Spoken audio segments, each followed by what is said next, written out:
Hey guys, I see there are a few of you here already. I'm just going to give a few minutes to let some people join. I wanted to come on a little bit early before my guest joins me at 10 because I want to take questions from you guys. So I'll be back in just a few minutes.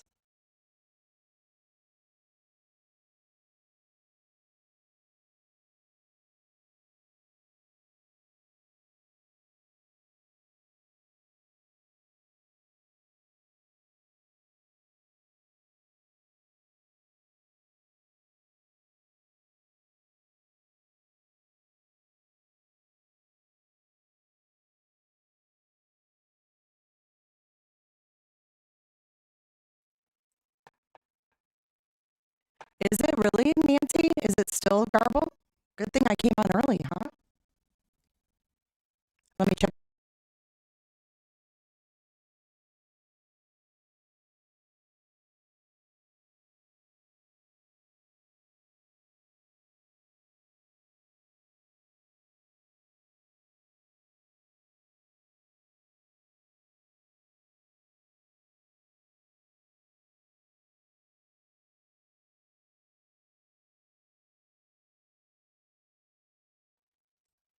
Does it sound any better now?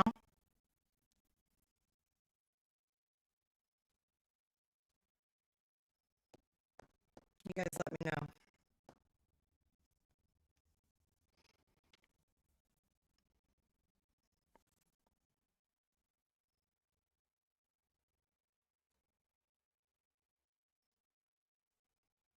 Oh, it's not any better. Shit. Okay, hold on.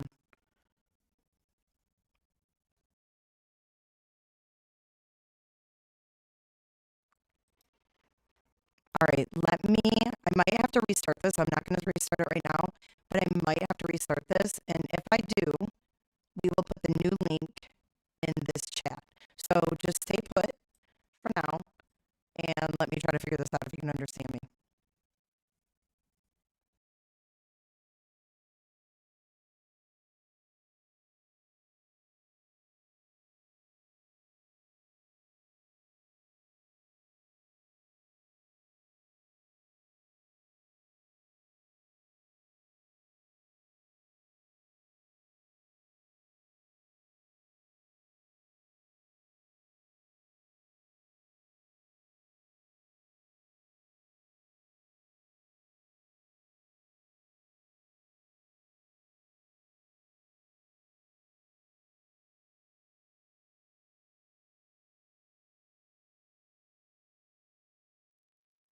All right, how about now? Is it any better?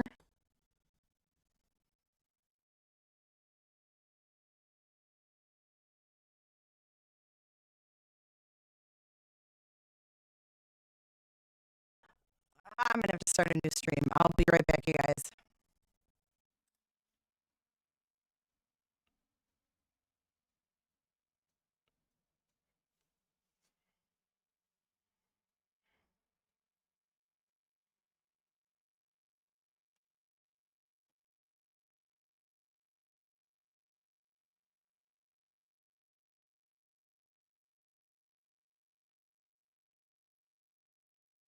All right, can you guys hear me now?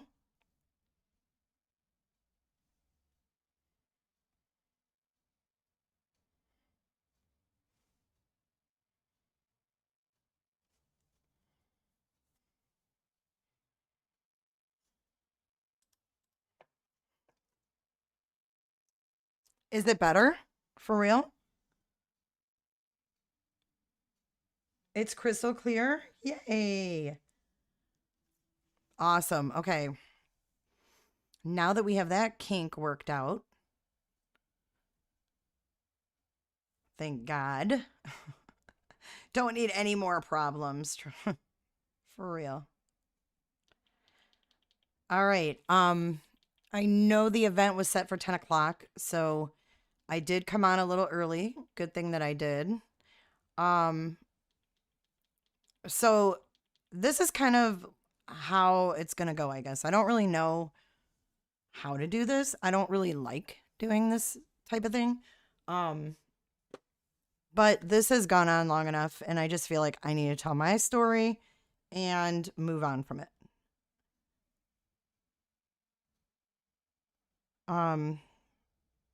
Is it, Amanda?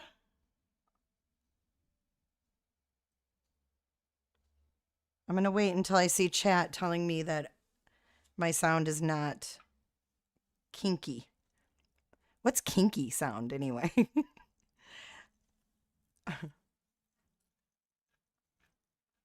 All right. Shell, thank you for being here and modding tonight.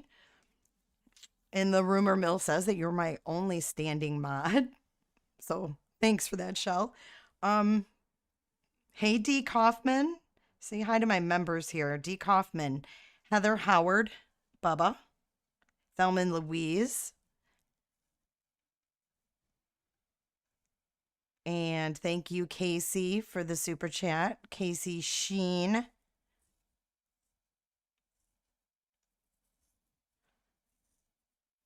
And welcome everybody else in chat. Thank you, Sylvia, for being here and modding. Look, I have more than one mod.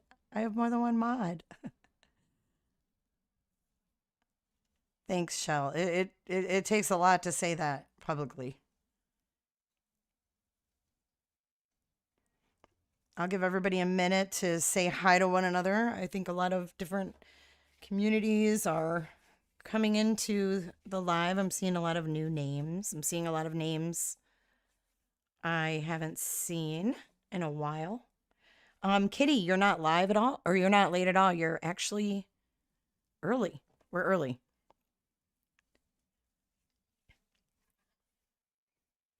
So hopefully, you guys are having a good night. Hi, Sugar Ant. Hey, Riley. Riley, how are you liking that testimony today? Those pictures. Oh, Kimberly, thank you. Thank you, Sylvia. Thank you, guys.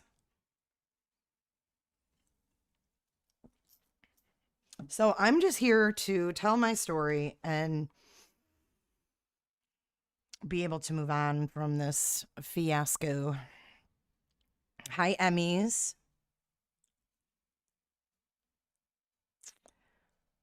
So I guess I'll start out by saying, oh, I know, Riley. I wasn't expecting to see the pics either. We've been watching the Menendez trial and they showed the crime or the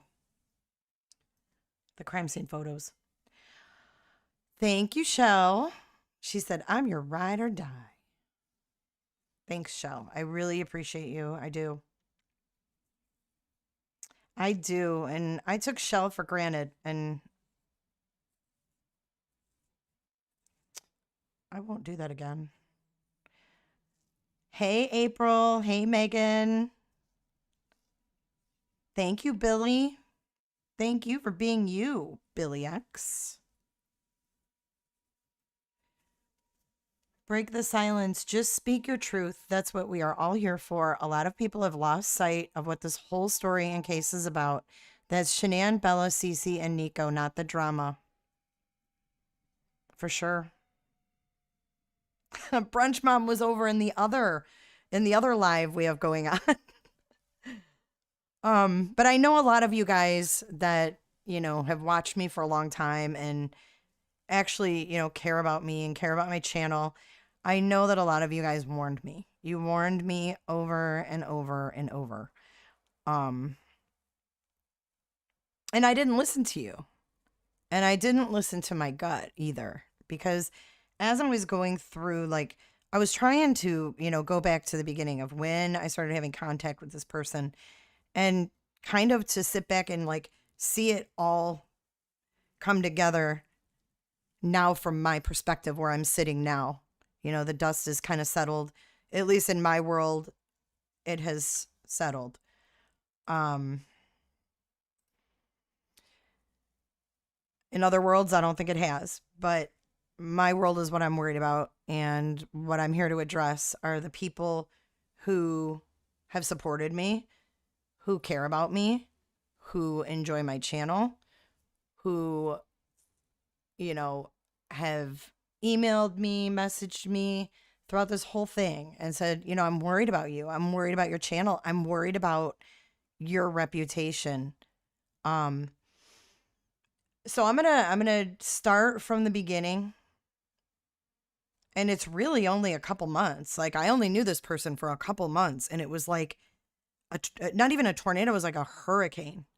It was like a hurricane, and it all happened so fast. But at any rate, I just, I want you guys to know that I do own my decisions and where those decisions ultimately take me, whether it's something that turns out great or something that turns out bad.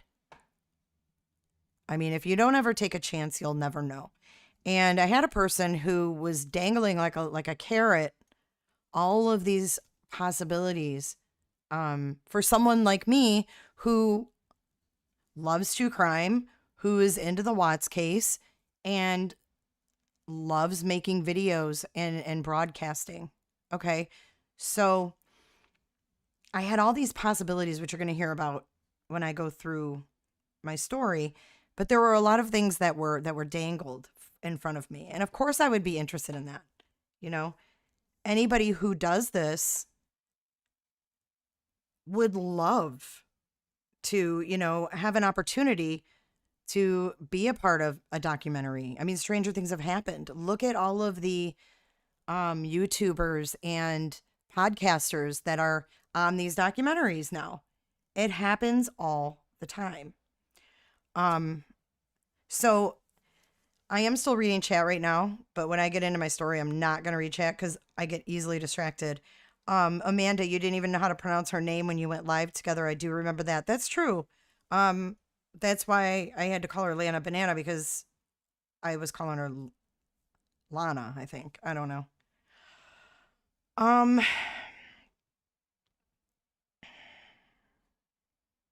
it really, Maggie, it really wasn't the money. It really wasn't like her money that she was offering, because if you saw the screenshots, which I did put in a group, I was asking, where's this money coming from? Because it sounded like a pipe dream to me, because they knew we had to raise $200,000 for the Watts. So I was curious where this 52 was going to come from for me, So anyways, I don't want to sit here and say, I'm a victim of this person or whatever. I should have known better. And when I tell you my story, you'll see that I ignored my gut instinct at some points. At one point, I looked back. I was looking back to see when I started talking to her and how it, transpired. And when I saw this one text where I was like telling her, I need to back out. This was the end of January.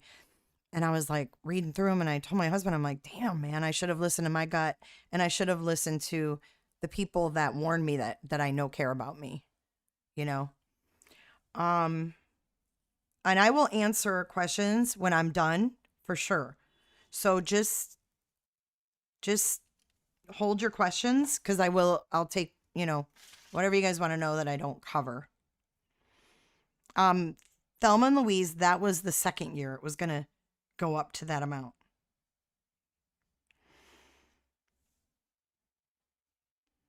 Yeah, I agree, Patricia. And I let her kind of take over. I did. But one thing I did learn is to trust your instinct.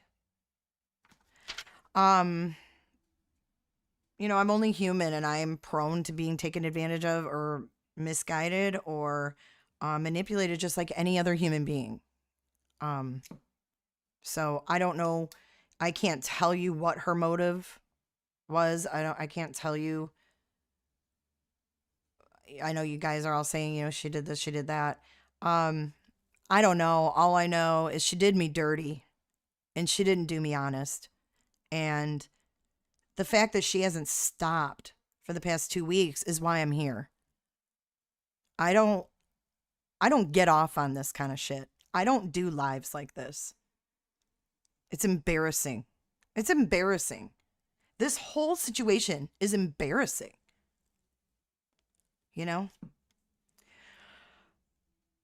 Let me see if I got to check on my guest here. Hold on a second.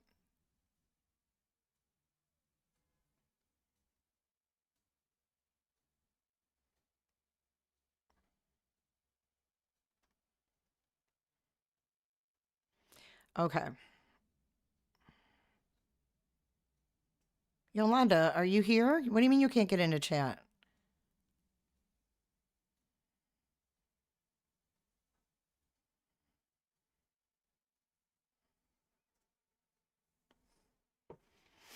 Um,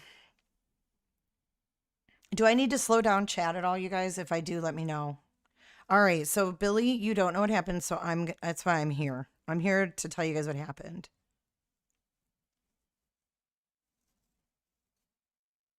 All right. So our story begins in November of 2020. You guys remember when Kim came out with her channel, and um it really was it was good. I loved her reenactment. I loved how she was digging and showing a different side of things that we had never seen. And her and I started going live together a few times, and that was when I was hit up by one of my moderators. And she said, hey, Lana would like to go live with you to talk about her digital discovery stuff. And I was like, who's Lana or Lana or whatever? So, anyways, that was November, like around right before Thanksgiving time. And then we didn't really talk. I wasn't really down with it because I had seen her mask thing or whatever that is, and I didn't really dig it. And I saw the Shazam, and I was like, eh. So I just kind of went by the wayside. And then, I don't know, a couple weeks later, that same moderator was like, hey, she's got some really good stuff. And then we exchanged phone numbers, and then she started sending me screenshots of the discovery and highlights and things. And oh my God, breaking news. And she'd send this and that. And one day I bit. She sent me something and I bit. And I was like, no way. Like, we have to talk about this. So before I went live with her, I had only gone to her current group on Facebook. Or it's not even there anymore. Like, she changes groups like I change underwear. But she had a group at the time, and that's where I saw the mask thing. I didn't really watch them all, but I saw the mask and I knew her name was Shazam, whatever the hell. So I wasn't in any groups with her like previously. Hey, Yolanda, glad you made it in. I wasn't in any prior groups, so I didn't see any of the Thrive things, okay? So fast forward, we decide to go live. We go live, or we exchange texts through the month of December. She got my attention at the end of December with the mock trial idea. Okay. So when Roger joins me, he can tell you a little bit more about the mock trial. He was talking about doing one way back in the beginning. And you guys let me know if my audio gets wacky.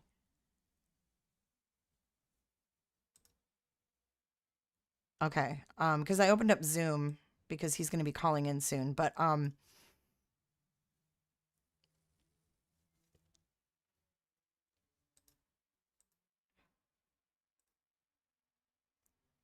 right. So anyway, she started talking about doing this mock trial on my channel, and I thought it sounded actually really cool.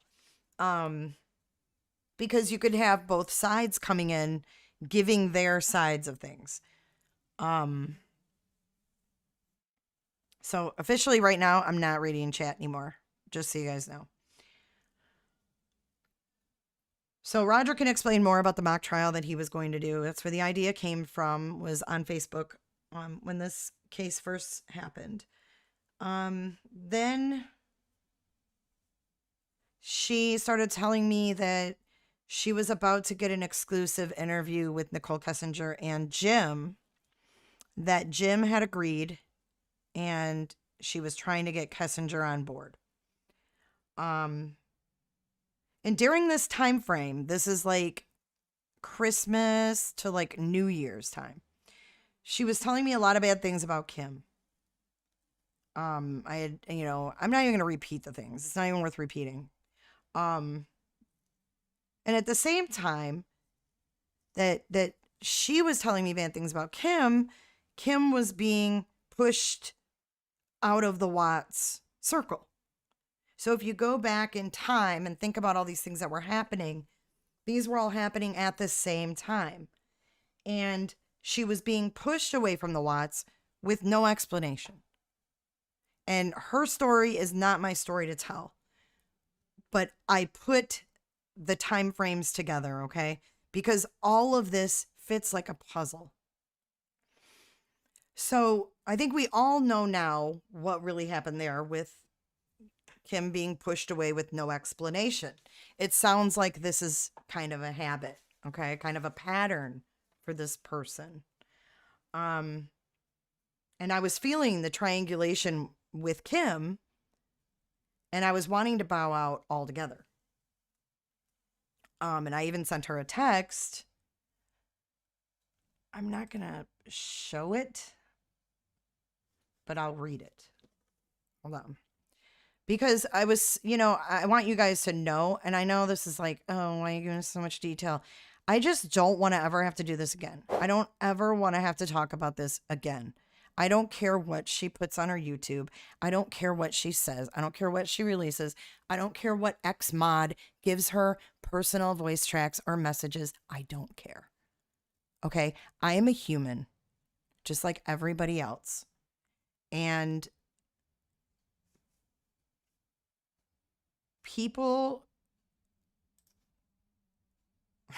who are adults and share personal, private conversations with people who definitely don't have your best interest at heart might not be trustworthy. Just saying. So let me just read this one text because it just says where I was at, okay?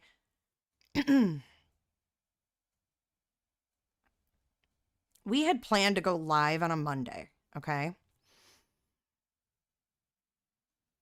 And this was on Sunday. So this was on Sunday, January 24th. I get a text at 7 p.m. and she says, I'm not going live tomorrow. This is something we had planned. I think it was one of the NA 360 things. Now, she was still, on Kim at this point. And she says, because I'm not getting involved in this control battle. She goes on to say, I don't play games. I'm a real person. And the only one with the goddamn factual evidence that has never been presented in this fucking case to actually clear the Watts name. I'm done talking to anyone. I'm shutting my shit down. I don't know who the fuck is having power struggles. Or wait, hold on. My response. Who's giving a control battle? Kim? Is someone upset you're going live with me? I'm just confused. This is coming from left field, but I respect you and your decision. She says, I love you. I'm saying I know who I am and what I stand for. I need you to call me because I wanted to do something special with you with the Watts case, but I have a feeling others don't want that. I say, oh no, okay, we don't have to make any decisions. Well, don't make any decisions tonight. Can we talk tomorrow morning? She says, I don't know who the fuck is having power struggles, but I suggest they stop making it about them and actually about this family. It's fucking gross and disgusting. Let the actual evidence speak for itself and Chris Watts for once. So we go on, blah, blah, blah. We're going to talk tomorrow, da, da, da, da, da. Well, I'm feeling like something's up. And it was because she was in her inner workings of getting Kim out of the picture. So I said, does someone have a problem with me? She says, God, no. I want you as my producer. So here we go. Monday, when she said she wasn't going to go live because she wasn't doing this control thing, she was live on Kim's channel. So I texted her and I said, I am going to respectfully bow out. This is Monday, January 25th. I am going to respectfully bow out. I obviously can see there's some kind of issue here. I don't get it, but it's all good. Your message earlier contradicts what you're doing. I trusted you. My fault, I guess.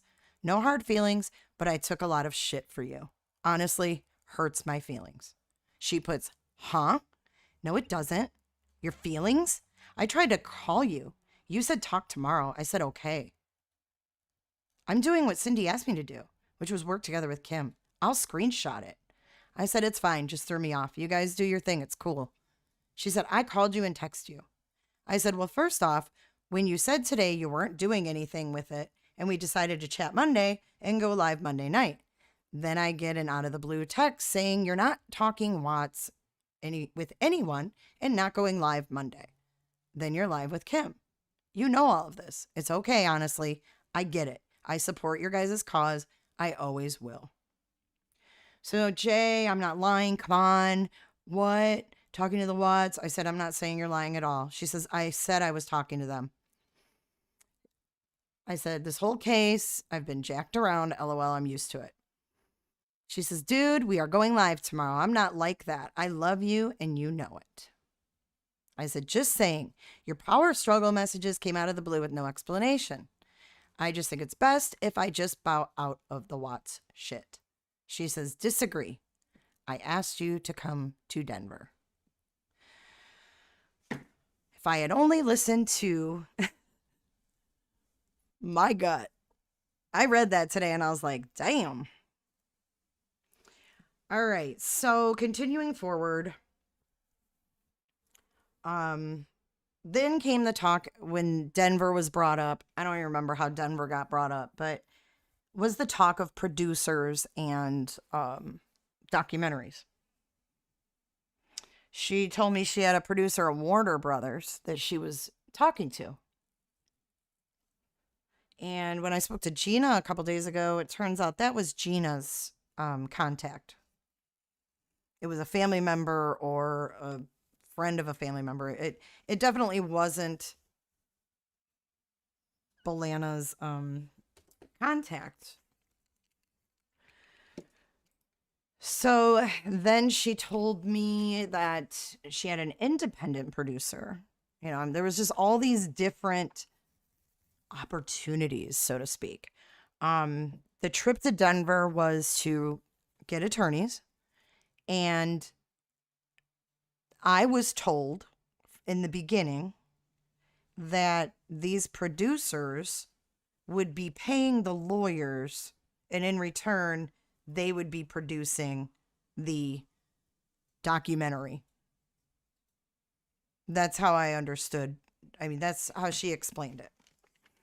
So I was like, oh, okay, well, she's got all this shit worked out, right? Whatever. That doesn't concern me. I'm not worried about that.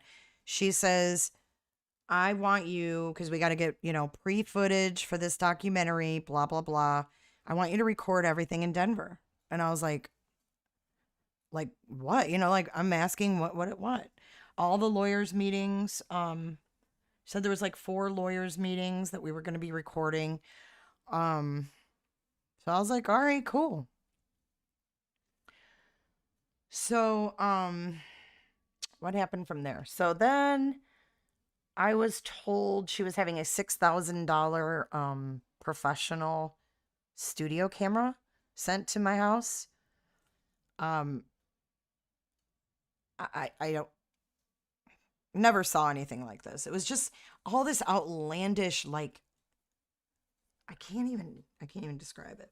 But anyways, so the talk of the producers, the camera, and then I ended up buying my own GoPro to take with me, because the plan was we were going to set up a couple cameras for these meetings for different angles.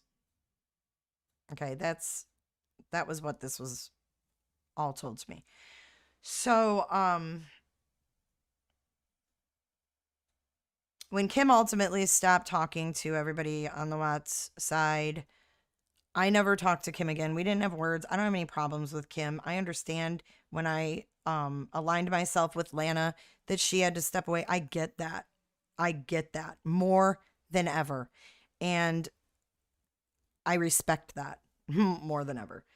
All right, so the Denver trip was supposed to happen in just a few short weeks. She was writing letters to the DA to get this unredacted discovery that was going to be picked up on this day. I mean, we got an itinerary that she posted in her Facebook and everybody saw. And I was like, why are you showing where we're going to be staying? You know, just not professional. So I was told I'd be filming everything in Denver for this documentary. She made me believe that everything was ready to go. Okay, so when we got out to Denver, there weren't 4 meetings. There were 2. And I'm not sure.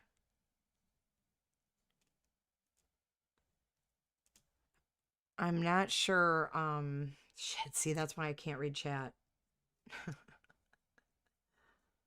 Anyways, I'm not sure what appointments she made when we were there, but she was still making at least an appointment when we were there. So there were 2 lawyers' appointments. I went to the first one. Clearly, I was not going to walk in this office with a tripod. As it is, we walked in, 4 of us, and he said, I don't have room for 4 of you. So it was awkward. And at that point, that was Thursday. I got there Wednesday night. That was Thursday afternoon. And at that point, I was like, okay, why am I here? And this is very awkward because Ronnie Watts made it very clear when we spoke that he didn't want to be recorded.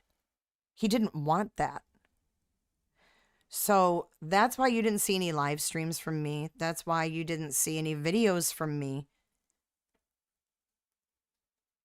Turn your chat off. What do you mean? What does that mean? Turn your chat off.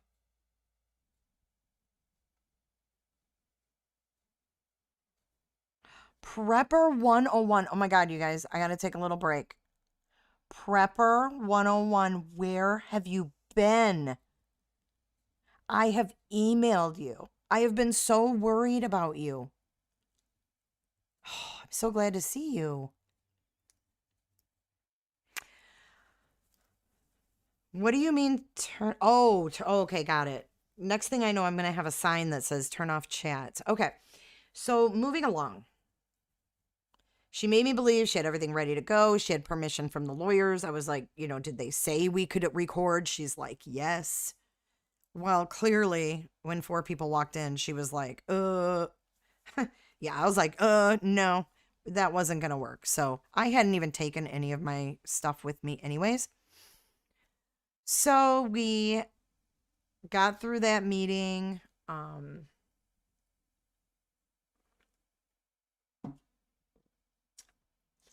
Let's see. I made some bullet points here. Okay, so I booked and paid for my own airfare and hotel room. I purchased a GoPro. Like I said, I attended the first meeting. And it was kind of annoying because I felt uncomfortable. I felt like I was infringing on a family moment. It just was weird. It was weird because nothing was how it was supposed to be. Nothing was how it was supposed to be. All right. So, okay. So before we left for Denver, we decided the last day of our trip, which was Saturday, was going to be the day that we went to Frederick. Yes, you just heard a lighter. Anyways, that was the day we were going to go to Frederick. We were going to meet up with Dre and her husband, Steve, and they were going to drive us around. We were going to go to all the Watts spots. And that day, Ronnie Watts left that morning. So they left Saturday. And Kelly and Ronnie left Saturday. And we weren't leaving till Sunday. So we had Saturday. So, fast forward after the lawyers' meeting on Thursday, I knew that I wasn't going to be recording or doing anything that she had said I was going to do. So on Friday, I made plans with Dre and her husband, Steve. And my husband flew in on that day for the weekend. Thank God. So I had my own room. I didn't stay in the room that Ronnie booked. I got my own.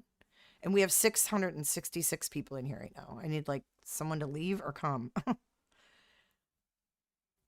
Yeah, Watts spots, whatever. I mean, you know what I'm saying? Like the lazy dog, the house, Primrose, whatever. All those spots, Servy, all that.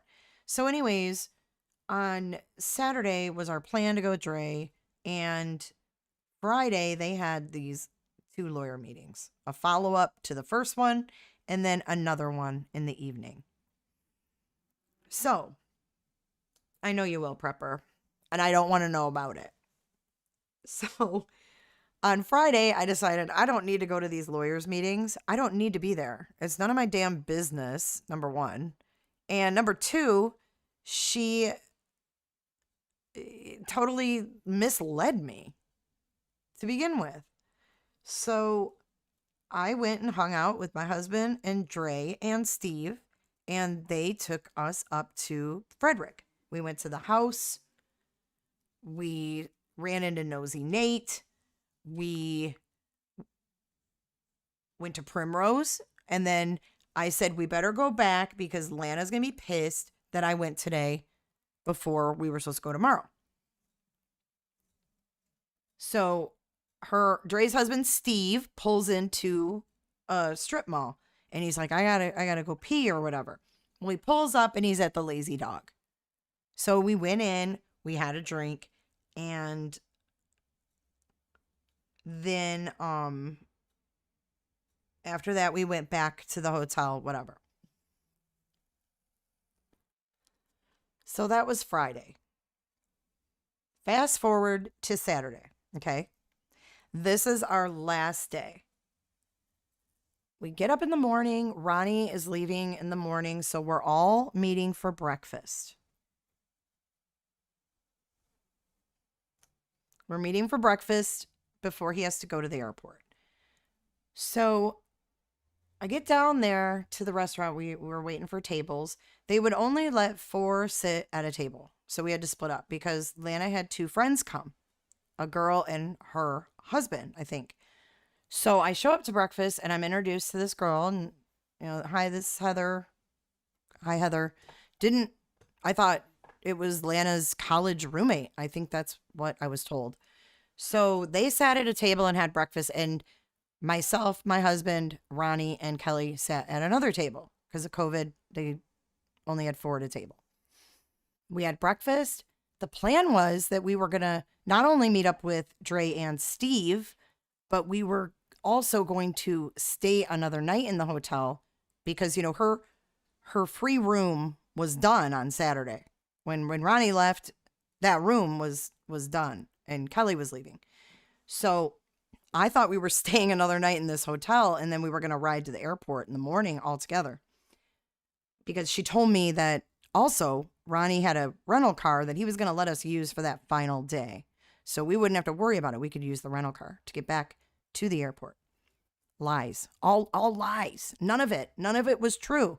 So the rental car, no, it was never even spoken about when we were in Denver that we were going to use it. Like Ronnie was taking his rental car back to the airport. It made total sense. But that was never spoken about again. Then I find out after breakfast, she's checked out of the hotel. She's not even staying at this hotel. Thank God I didn't count on her for the remainder of that trip after Ronnie and Kelly left. Because she went ahead and she had her roommate or college roommate, which I thought was her college roommate, come down and they were driving her to Frederick. So she texts me after breakfast and says, we're going, let's go.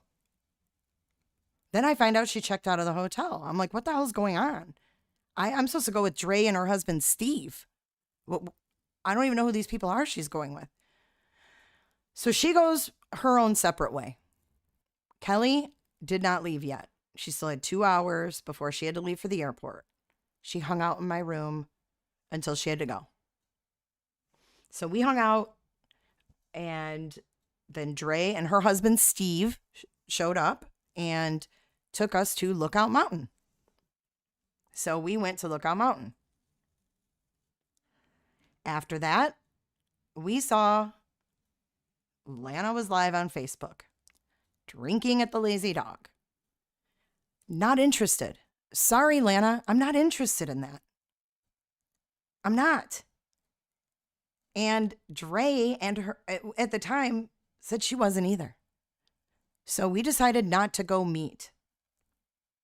That was why we didn't go meet on Saturday. It wasn't because I was a no-show for some professional producing job. Okay? So Dre and her husband Steve said, let's go to this German restaurant that we like. So we went and had German dinner and beer. And then they took us back to the hotel. And then the next day we went home. I don't know where she stayed. I don't know where. I have no idea. All I know is it was a freaking blizzard that night. And she was still live on Facebook at bars. I don't know what the hell. I didn't want anything to do with it. And if you guys are asking questions, I'm not looking yet. Okay, let me finish my story, then I'll answer your questions. It's hard enough recalling this whole clusterfuck. I'm trying to see if I forgot anything about that. Okay, so once we arrived home, everything was fine. Okay? Everything was fine. I wasn't being ghosted. I wasn't being anything. She started working on her website, creating whatever the hell she was creating, meeting with her PR guy, all whatever she was doing. And she would send me, screenshots or updates on whatever the hell she was doing. And I was working on the video to release the website.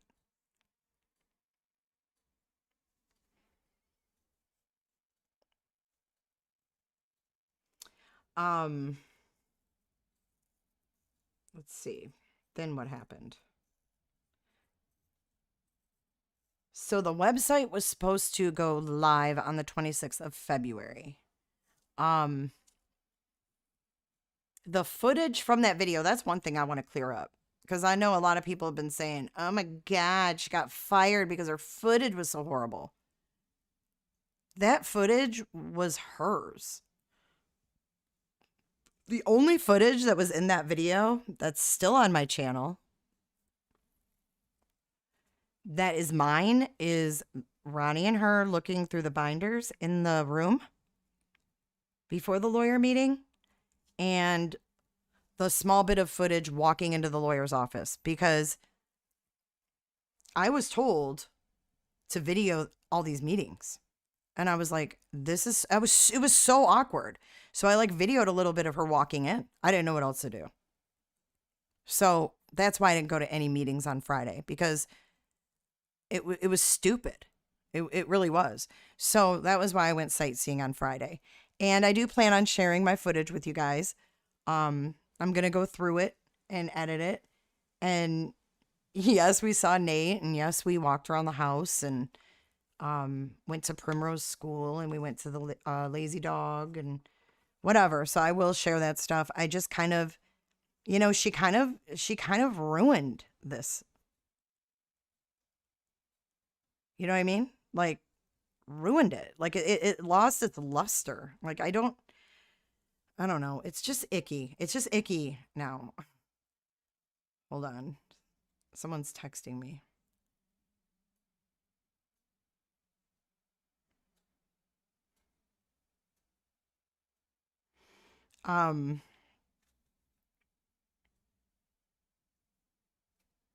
She can stream whatever she wants.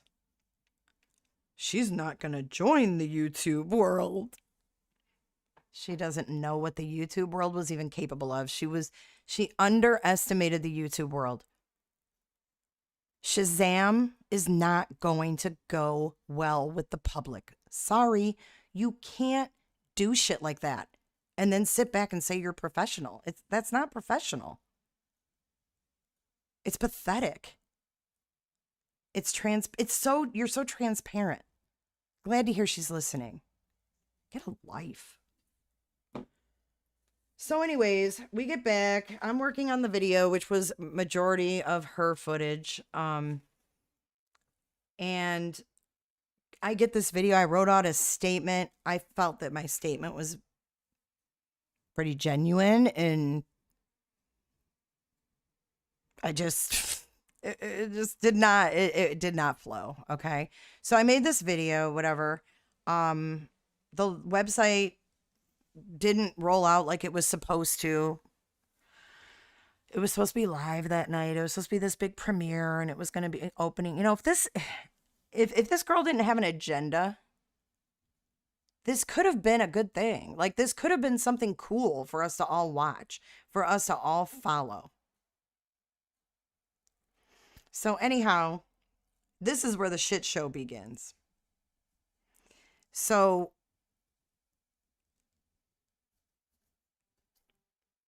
the video releases on Friday. Kay goes live on Saturday, showing her PR guy all of his info, everything that she could find on this guy, apparently. She's showing it on the screen, and I get this frantic text from, actually, my husband and I were watching a movie. I think he's in chat, and he can attest for this. Attest to this. She messages him even to see if I'm up, because it's 10 o'clock at night, and Kay has released all this information on her PR guy, who she said in Denver that she got them, the family, the best PR guy in Ohio. I can't make this shit up. I can't. Like, I'm not. So she's frantic. I can't lose this guy. You need to take that video down. Are you fucking kidding me? After all this work, making this video, and, you know, I don't care. You guys can rag on me and say, oh, the video sucked. Now go to her YouTube and look at her trailers. Those videos suck. Okay. But I don't give a damn if anybody ran their mouth and I don't care. I put a lot of work into that video. And I spent my own money going to Denver. Did you, Lana? Because I don't think you did. A true victim's advocate doesn't take a dime from a victim, even if they offer it. You decline it. You graciously decline it. You're taking advantage. And that's a truth. I don't care what recordings she plays. Everything I've said is the truth regarding her. So you've got to take this video down. You've got to edit it right now. I can't lose him. He has a low-key business. Why the fuck did you interview him? That was my question. If he has a low-key business, why did you interview him and send me the footage? So I say, you know what? The whole thing's coming down. Forget it. Just forget it. No, whatever. So I take it down. I edit the best PR guy in Ohio's name out. She gave me his full name to put in the credits. Got to cut it out of the footage. Then she has the audacity 2 days later, because she underestimated the YouTube world. I told her every single thing is going to be dissected on YouTube. Nope. Nothing on this website will go on YouTube. They can't. We'll sue them. Really? Wake up. You had no idea what the YouTube community was capable of. And I warned you. You know what? She knows better than everybody. She's smarter than everybody. She's just on a pedestal, and everybody else is below her. She's done what no one else can do. She's the most searched person on YouTube. Give me a fucking break. Is anybody buying this? Does she have any shame? I don't think she does. It's sickening. So anyhow, before I got ghosted, I was getting messages about her in this shazam and dressing up like Shanann and all this bullshit. And I said, look, people are never going to see past this and see what you're trying to promote and the cause. They're not going to see past it. You can't do that. So we decided to go live and talk about the pictures. Let's talk about the pictures, Lana, shall we? Okay, so she said that that was not her that dressed up as Shanann for Halloween. She posted it in the Accused group, which you'll hear more about from Roger. So she posts this picture side by side of Shanann and this person, head cut off. I'm sure you've all seen it. That's what I thought everybody was worked up about. I did not see Thrive videos where she was using Cece and Bella. I did not see that until after. So I say, let's go live and squash this. So she sends me all these photos of who the girl is that dressed up like Shanann. And not only that, this girl is on some website. I can't remember the name of it. Where they do like strip teases and shit for money. Like, I don't know what it's called. Never heard of it. But she sent me all this information. And this girl was, Lana, wanted me to blackmail someone affiliated with the U.S.C case because he was in this strip tease live. She suggested that I blackmail him with this screenshot in order to get an interview.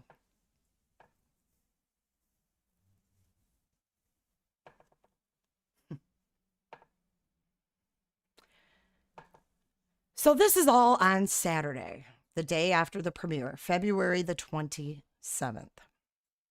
We go live. Right when we go live, right before we go live, you can't show those pictures of that girl. You can't show her. You can't show her face. I said, then how in the hell are you going to say it's not you? Well, I'm going to send you all these Halloween pictures. So that was that clusterfuck. That wasn't how that was supposed to go down. Okay.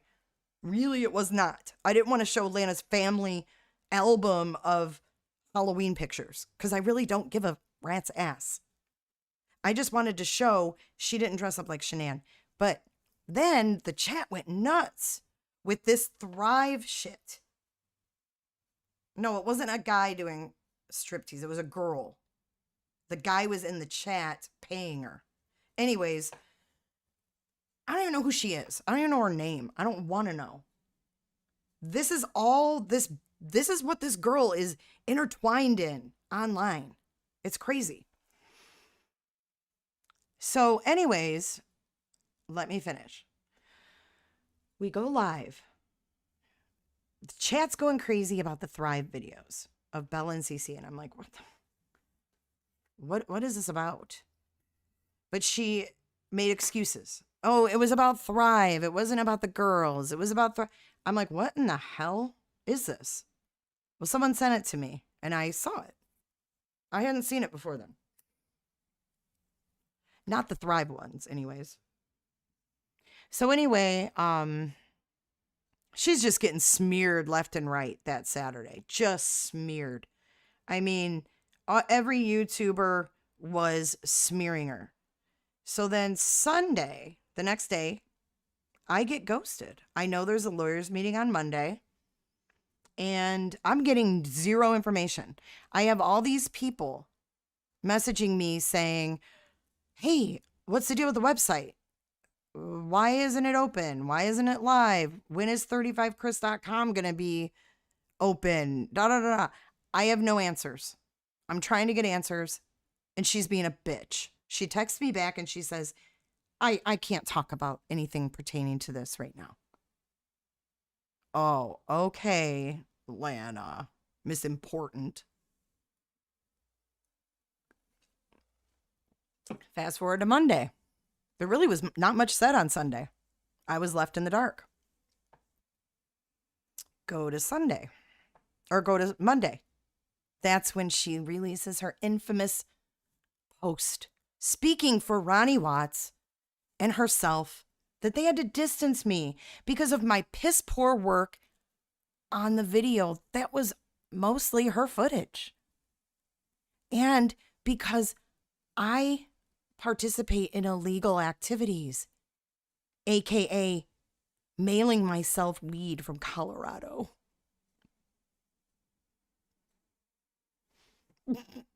Okay.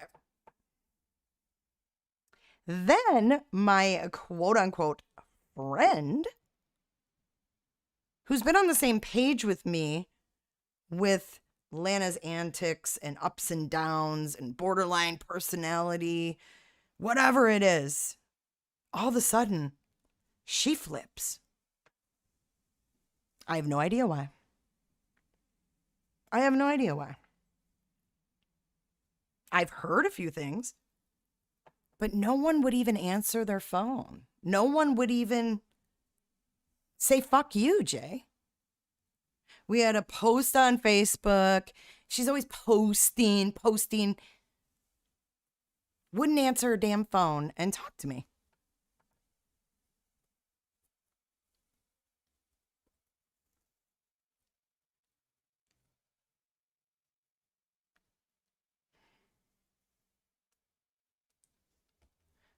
So that week, I stopped responding to her. So Wednesday, fast forward to Wednesday, the week of the shit show, 3 days after she posted that I mailed weed to myself and her and Ronnie had to separate themselves because she's so professional. Anyways, so Wednesday she's texting me because I think she's getting a little like worried, like, well, what's going on? What's Jay gonna do? She's not texting me back. Texting me that I can be featured on the website. Let's see. Maybe I can show them to you. Since she's watching, maybe she'd like to see them too.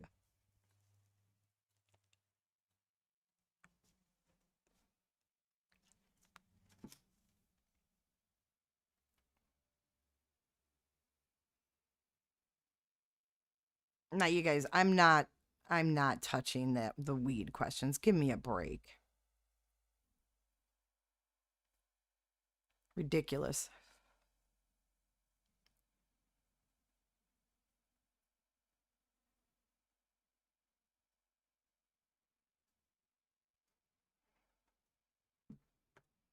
Okay, so then she's asking me if I want to be featured. Oh, the website went through its gateway test, and I'm not responding. Fast forward to Thursday. This is when the threats came. This is when the threats came. This is cute. She says, wait, hold on.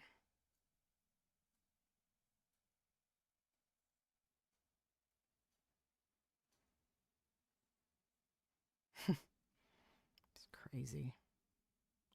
So you guys know I took a hit on my channel, right? For having her on. Like, everybody knows that. It's not it's not a big secret, right? So I'm explaining to her that, YouTube is YouTube and people are going to talk. People are going to pick apart your looks. They're going to pick apart everything about you. You put yourself out there and you're going to be picked apart. It's just the way it goes. I'm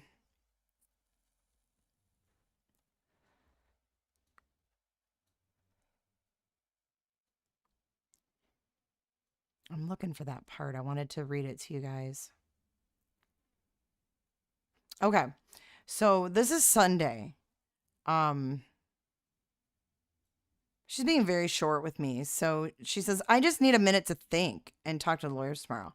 But YouTube is nothing that I am going to be part of moving forward in my life. Where is she live right now? YouTube is nothing that I am going to be a part of moving forward in my life. So I say, that's fine. I will just do damage control for my own self then. I took a huge risk and a hit for this. I thought we had each other's back. I can't control others, but I've done the right thing by you and the family through this. Just let me know how you want to proceed after tomorrow. Oh, Lana doesn't like being talked to like that. Damage control, she says. I'm not sure what damage control you're referring to. She's not sure what damage control? Really? Wow. Delusional.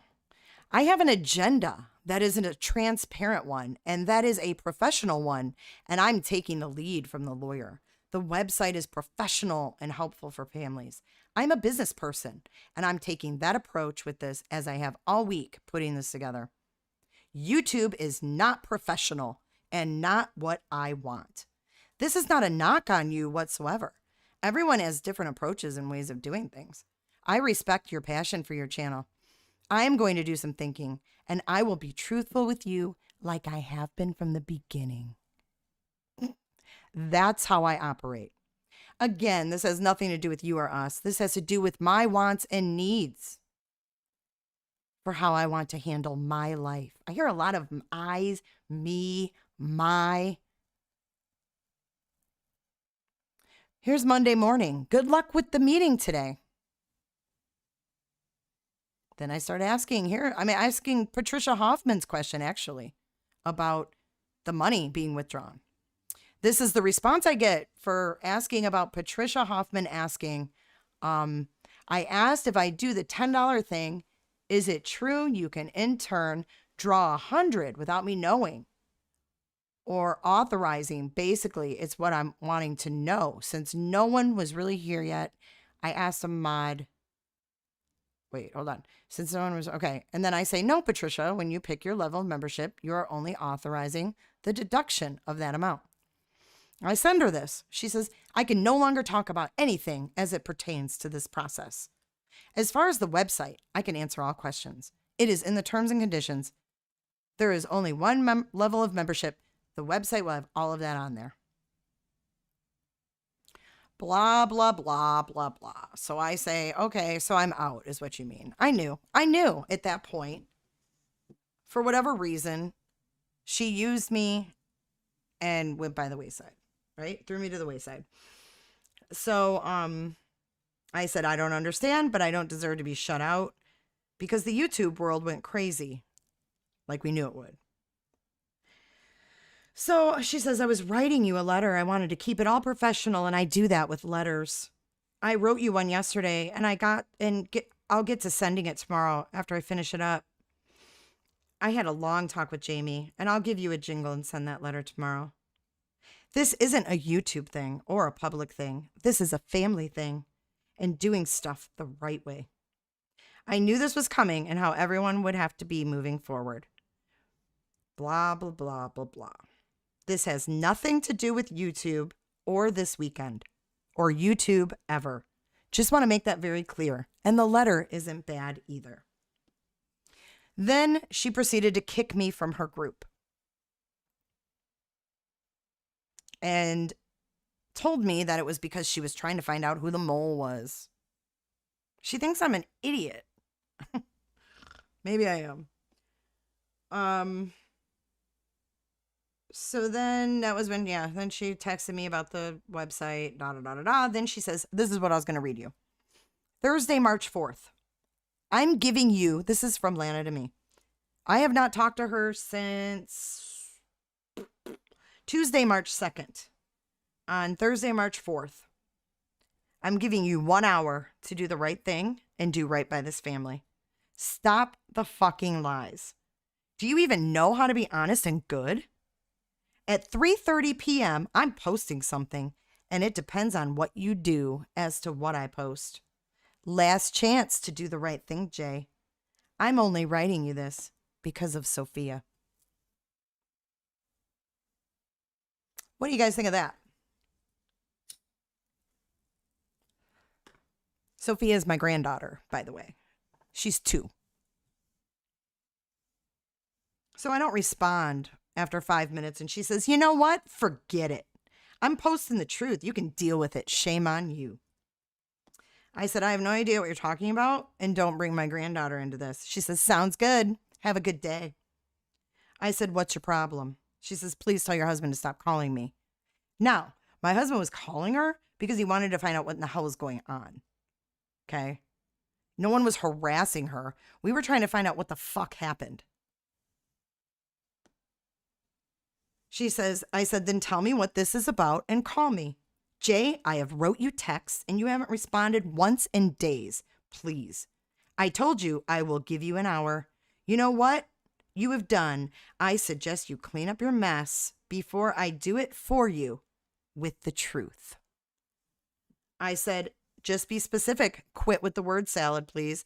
I haven't done anything. You ghosted me for days. She says, lies again. I have all the screenshots and texts. Okay, bye. So then she starts sending me the private mod chats that Dre shared with her.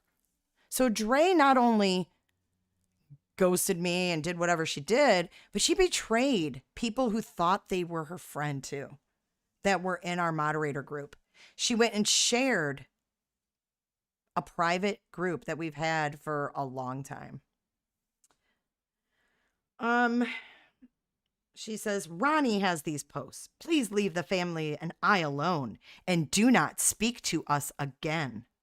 I will always be the bigger person, always, because I'm good.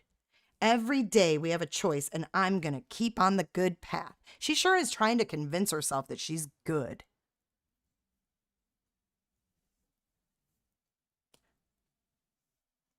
I don't care if you are mad at a friend. I don't care if this friend has done something that you feel betrayed you.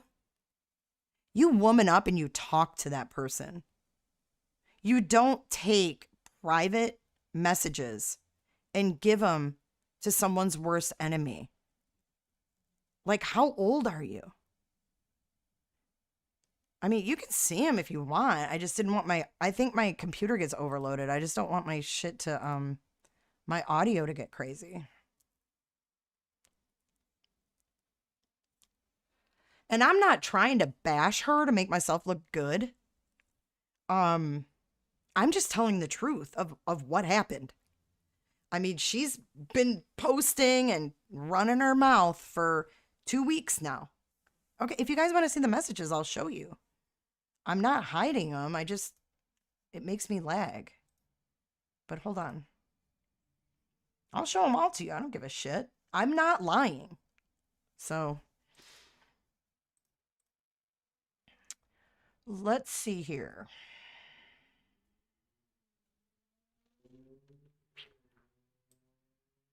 I believe this is it. Yeah, here we go. All right. I hate doing lives like this. Okay, so these are the ones I was telling you about where she said, I'm not getting in this control battle. Like, I read all of these. You guys just love seeing text. Okay, so here is website pass final gateway test. That was that Wednesday. And then, can you guys see this?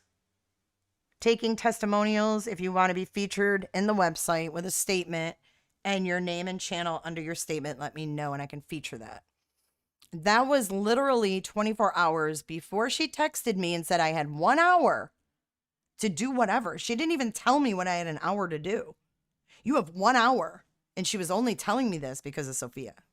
Whatever. So, let's see.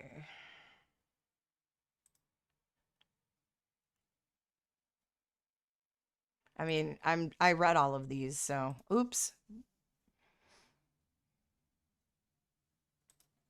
Let's see. Here we go. Yeah.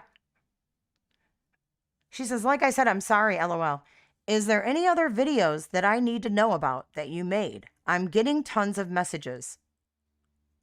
And here she's talking about Kay. Well, moving forward, I just don't want her to have anything Watts unless she pays for it. Fuck her. I said, I've never operated like this. She puts videos with question marks.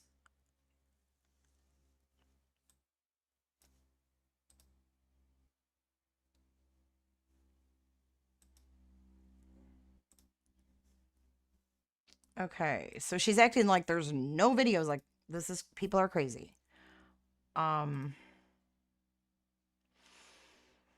She says, fuck no. Hell no. There's no more videos. See that? I said, I've always been serious. I don't duck around like that. Videos? Hell no.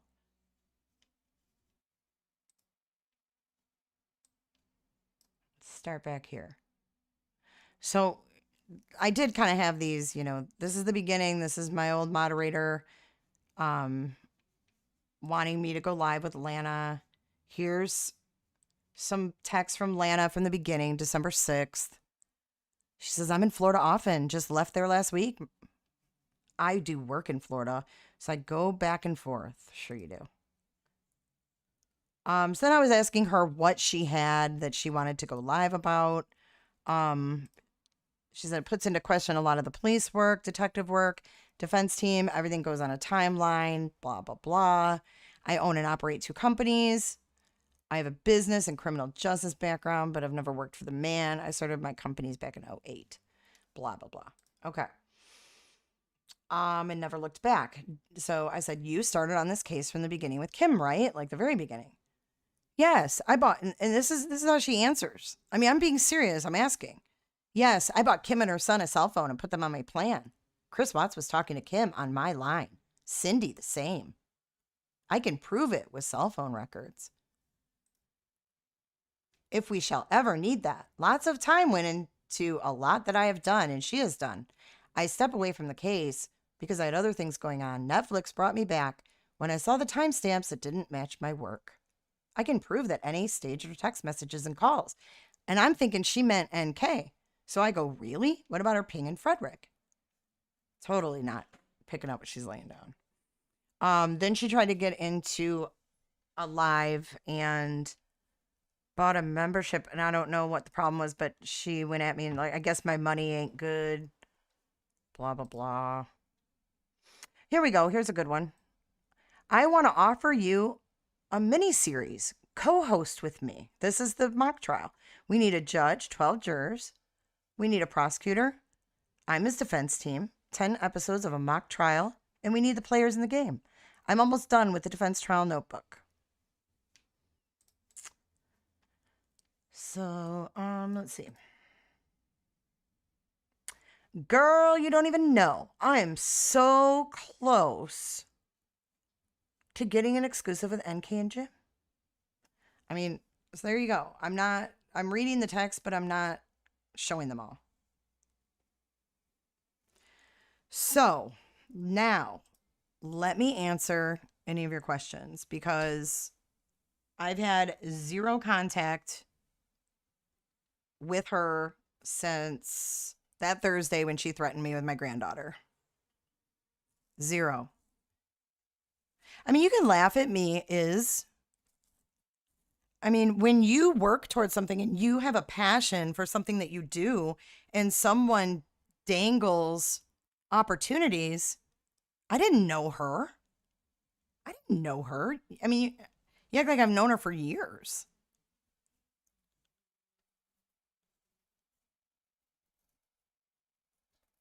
So let me answer some of your questions. Should I go back or Roger, are you going to call in cuz it's open. So if you want to call in, I see you're in chat. Cuz I'm pretty much done. I just want to take some questions and then we can chat with Roger and see what he's got to say.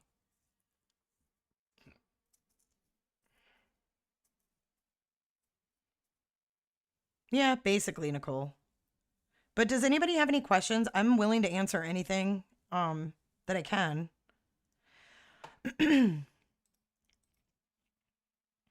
What exactly is Lana's relationship with the Watts? I don't understand why she is so involved in this case. More so, why do the Watts want her? I wish I knew.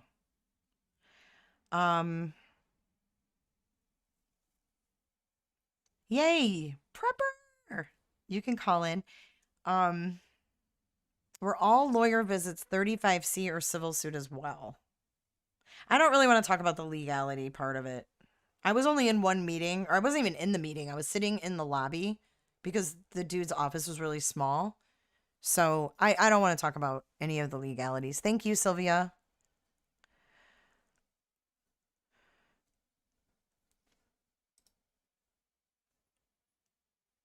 Hopefully Roger can still call in. I know it's a little late.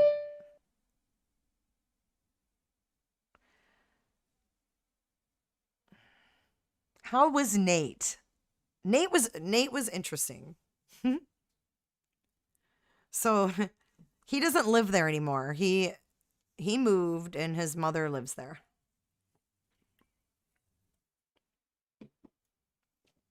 Pops and Sass. So do you believe all this shiz about NA bananas spewing? I don't think NA was sleeping in the basement.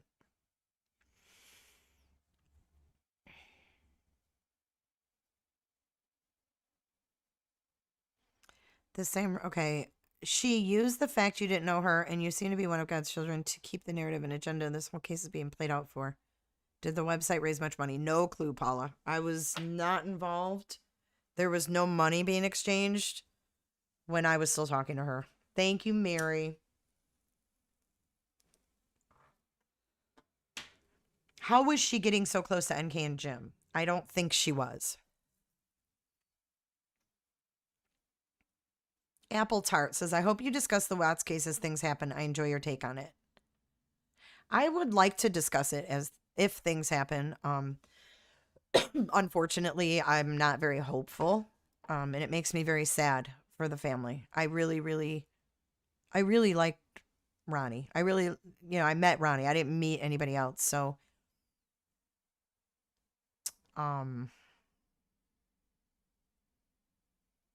who is Roger? Roger has been around from the beginning. Roger, started the Chris Watts accused. Do you think she might be putting the Watts family in a bad light? No comment. Do you believe NA is involved? No. What are the Roger tapes? No clue. Thank you, Sheeden. Thank you so much. Was Roger driving the car Tiger Woods was in? Yes, Prepper. Kristen Bean says, how did she convince them to get in their inner circle? See, I don't want to say too much about that just because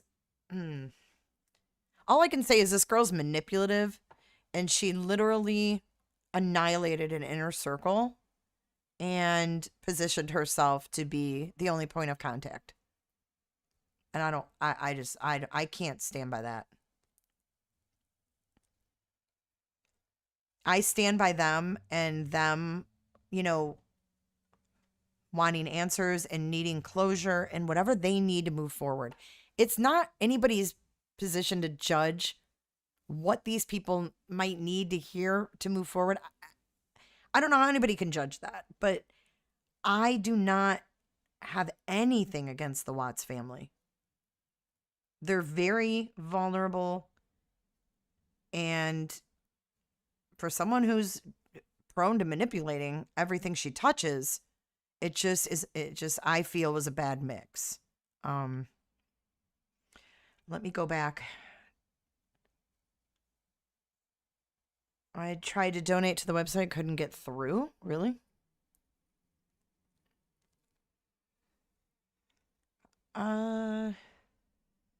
I don't get how you didn't see the Shazam videos the second you brought her on a live. I did see Shazam videos. I didn't see the videos from her prior group that she had about Thrive or something, or Lavelle. Those were the ones where she was talking about Cece and Bella.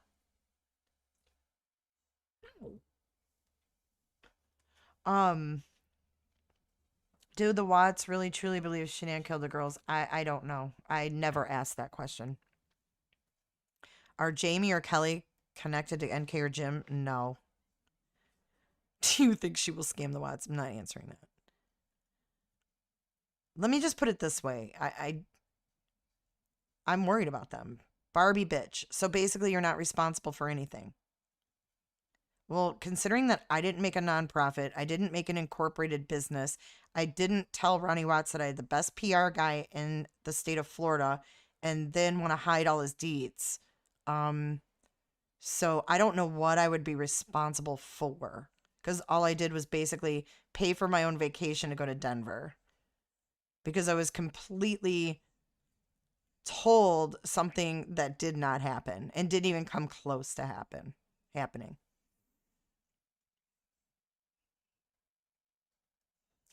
Apple Tart says she has the worst personality. What did you like about her? I tried to bond with her. I really tried to like her. I wanted to like her because I really liked her investigation and how she was able to cross reference and all that, like Rain Man, you know? But there was just something about her. It just, and I'm not trying to be mean. It was just, some people you click with and some you don't. And I just didn't. Did she bedazzle the jeans she wore in the video? I have no idea. Did she ever explain what and why the Shazam skits were ever created? I was told she was stepping into character of Shanann to live like through her eyes. I don't know. That's what I was told. I definitely could not make that up.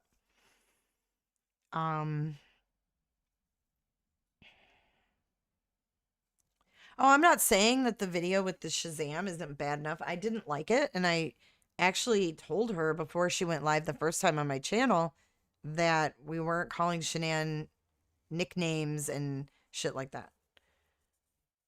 And she didn't. She didn't. She wasn't disrespectful about Shanann on my channel at all. I mean, we literally just went through the discovery.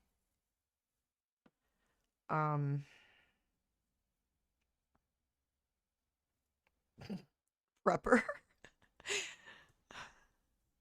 Do you think Chris should get a trial? If so, do you not think he did it to all three? God. I don't know. I don't know. I would like to see all of the evidence. I know that. I know that I support that. So you don't think the Watts had anything to do with your outing? What does that mean, Bradshaw? I don't understand your question. Why the Shazam skits? I think I just answered that from what I was told anyways. Has Elle ever talked to Chris himself? Yeah, she did. Actually, he called her and he told her he didn't want the social media circus. And that was right after Denver, actually. Right after Denver. So you tell me, is she respecting the wishes of her quote-unquote client? No, that's right, because she knows better. She knows everything.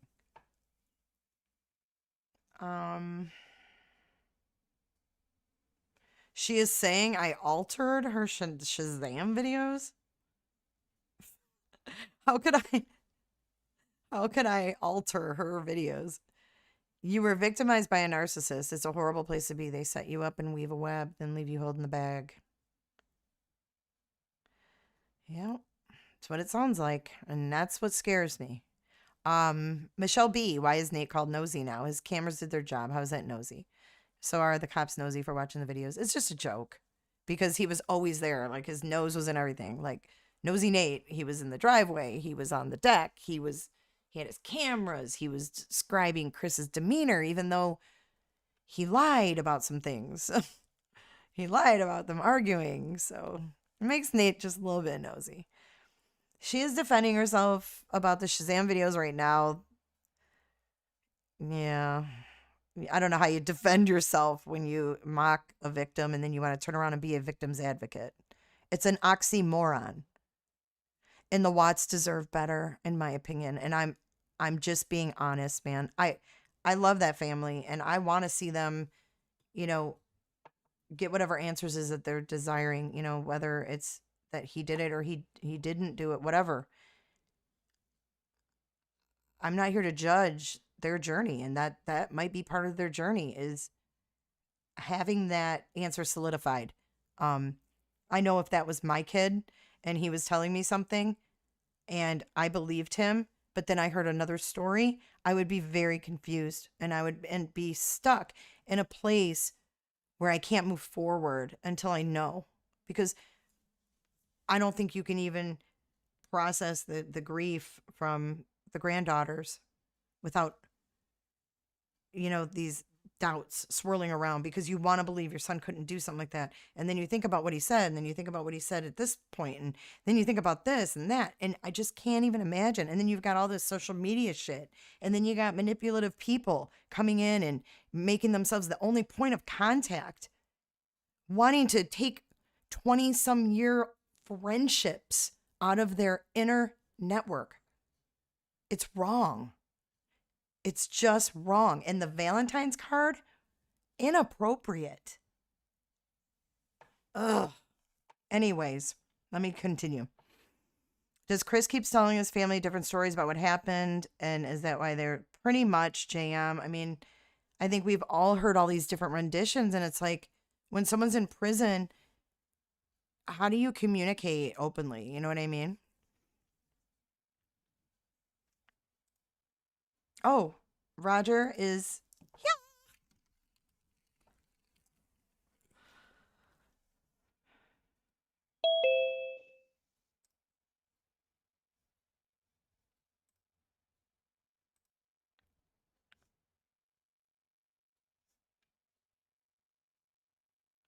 Hey, Roger John, you're muted.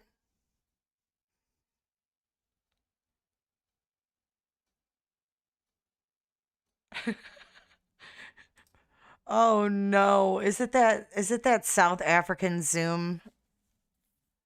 Wait, right, you can hear me now. Take it off safe driving mode. It's a different Zoom now. I don't know what's happened. Oh my God. It's a normal one. I can't with you. It's a normal one. Same device. I'm listening to what you're saying there, so just carry on, and I'll interject when I feel that time is right. Okay. I'm almost done with my little rant, but the question I want to ask is, what is the end game? What's the plan? What are they trying to achieve? Nobody's ever addressed that. What's the 35C all about? Because he ain't getting out of jail, ever. So if the Watts have really taken 200,000 from, I mean, if Lana's really taken 200,000 from the Watts and given it to the lawyers, like her last post says, I mean, wow, it's just mind-blowing. Yeah, I haven't heard that story yet. She said that that's the latest post. She said she's had to take 200,000 from the Watts to pay the lawyers. It's their last money. She's promised them that she's going to get like 5,000, 2,500 people to 5,000 people a month to contribute towards this website story. So that's where we're at right now. I sent you that stuff a bit earlier. If you look on your messenger, it's there, the whole post. And then she goes on to say she got this all by watching a Batman movie. Oh, that long post. Okay, I skimmed over that. Yeah, I did see that. Just read the front part. Okay, so let me answer your first question. So the 35C, you asked, what is the point? Why do they want it? Why? What do they want out of it? I think the point is all of the redacted evidence, right? The things that we didn't see, though, like the Vivint record, that whole thing is sealed. The autopsy photos. I'm not saying anybody wants those. I'm just saying those are things that are redacted, because like an autopsy report tells a story, but then the pictures kind of go along with the report, right? I mean, that's why there's photos and a report. They go together. What the other thing is the DNA results of this baby. I'm not saying this is all their things. But the DNA means nothing. That whole baby story is a load of concocted. So I guess their point is they want all the evidence to come out so that they can see, so everybody can see exactly who killed the girls.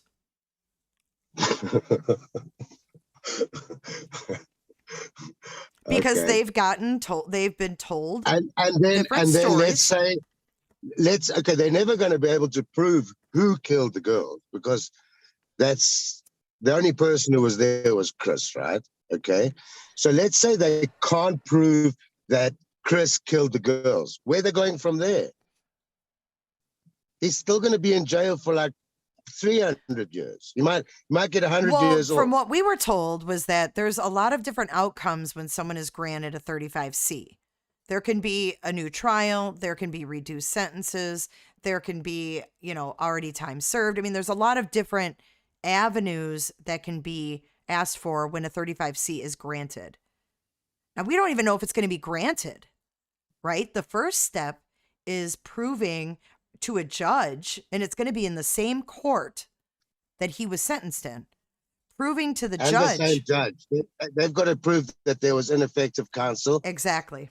And Chris stood up there and said that he knew exactly what he was doing. So they've got to get past that. Or it can be ineffective counsel, or it can be if there was any exculpatory evidence withheld or new evidence. Right. Yes.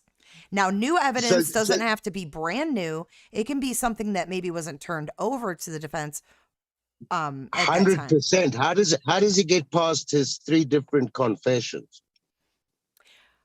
Well, they're not really confessions, though. The only one that's really a confession is the first one. Patrick Frazee was convicted on stuff that he wrote on toilet paper in jail. Who? To some guy next to him. Yeah, but he had also had a mistress that helped him, that he had clean up the crime scene. So Chris might have had a mistress that helped him. Okay, if he did though, she didn't rat on him, right? But all that's going to do is get Kissinger locked up. It's not going to get Chris out of jail. Then it's just conspiracy as well.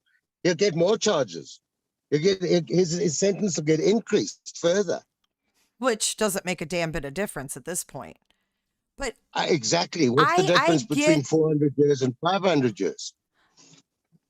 Well, right. But what if there is evidence there that tells a different story? I mean, you can't have 2 crime scenes. You can't have it happening at home, and you can't have it happening at the oil site. You can't have it both ways. They were either deceased when they left the house or they weren't. It's so muddy. You could have only Bella who was killed at the oil site. Right. I mean, there's a bunch of different scenarios. But what does it matter? I have no idea. You know what? It's because this case. For killing Shanann, for killing the unborn baby, because Roger, I mean, I'm playing devil's advocate here. Let's say I'm also playing devil's advocate with you. I'm trying to understand what the end game here is. Well, let's say he didn't kill them, and that can be proven. Would you want to be convicted of something you didn't do? Or would you want the charges to fit the crime? And if it happened the way he said initially, right? If it was going to take my parents' last $200K, all right, to stay in prison for another 300 years or until I'm dead, instead of 400 years or until I'm dead, I think I'd just say to everybody, you know what, just leave it, okay? This is what happened. I'd tell my own truth, and whoever believed me would just have to believe me or not. But this is like really extreme. Can you hear me? Yeah, what's really extreme? If they have, and I'm saying if, because I don't know whether I believe anything that comes out of You can't believe, no. I don't believe that's true. You know what I mean? Like, I'm not in a Why would you make a post like that, Jen? Like, seriously, there's got to be some type of morality here.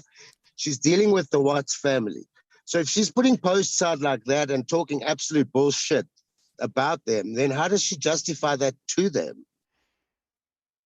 They're going to get everything that she puts out there. This is in another group she posted it. It's not even in a crazy secret, like, wacko group.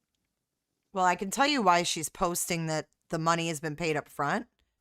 Because she doesn't want people to know she's scrambling to make her website work. Okay. But she's saying the Watts have paid the money. Right. Because she's making it sound like, oh, it's already retained. It's already paid for. We're good to go. You get what I'm saying? This is her covering her ass. You need 5,000 subs at $10 a month each. Yes, I'll go over that in a second. But listen. I just can't see how she even thought she's going to get that by going after Nicole Atkinson. Like, Really? And basement shit? It's just the wrong Nicole, for starters. If there was any Nicole involved, it was Kissinger. And I'm not saying that she was involved. I'm saying that If a Nicole was okay, and involved, you're even saying. if that were the case, it just makes it Chris and her that was involved. There's no way Chris gets out of anything. You know, Jen, this isn't like he stole a bag of candy from the store. Okay, that you get what I'm saying. This has become kind of minimized in terms of what people are trying to go for here. It doesn't make sense. Nothing here makes sense. This whole 35C doesn't make sense. see, I Bringing on disagree. lawyers, I disagree with that. I get that, and I get that you've met the Watts, and I'm not trying to speak bad about the Watts at all either. Okay, they've been through hell. The Ruzek family's been through hell. They're all victims. Okay, and Chris needs to tell the truth. The Watts need to speak for themselves instead of putting Lana up front or Kim or. I agree Okay, with you. or whoever one of these people that's been talking for them, because these people capitalize on it. It plays on their own egos, and they pretend they've got all these secrets, and it's all bullshit. And then the rumors and speculation start, and it spreads through all the groups like wildfire, and it's just crazy. And you know what? That's something that I said to them. I said that. More than 50% of the Watts reputation has come from what other people say about them. It's not what they've said for themselves. It's this one says Cindy said that, or Ronnie said this, and it's just half of it's bullshit. Ronnie, or whoever. If Jamie's kind of looks like she's gone in with Lana full steam with this podcast and whatever it is, and I think they've just aligned with the wrong person. I think they've put the wrong word out about what they're going for and who they're blaming, and I don't even know if it's the truth.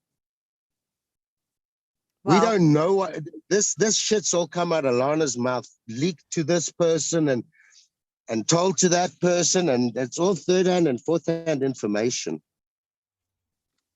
They don't know a lot of the stuff that's put out, because a lot of stuff that she put out was in her private group too.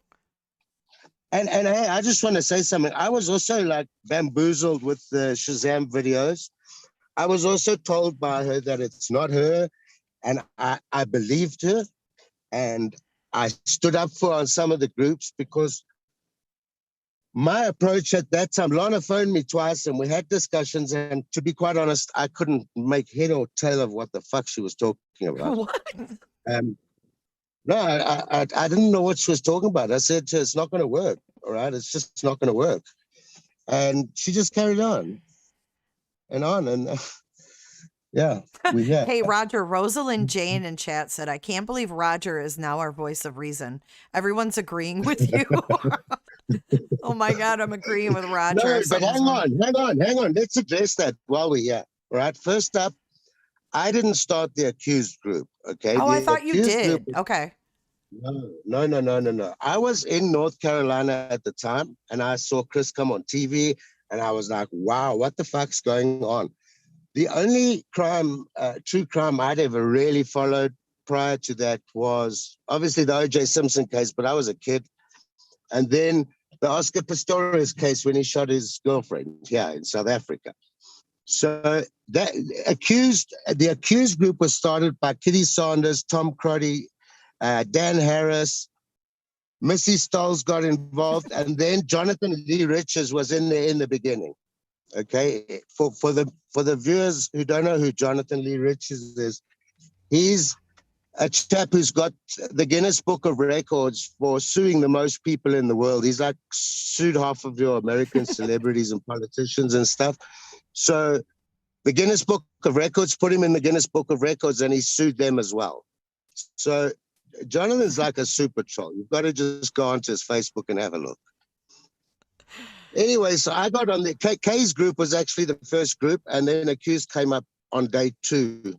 And I got in there, and I kind of just watched what was going on. They're a great bunch of admins. They run over 150 groups.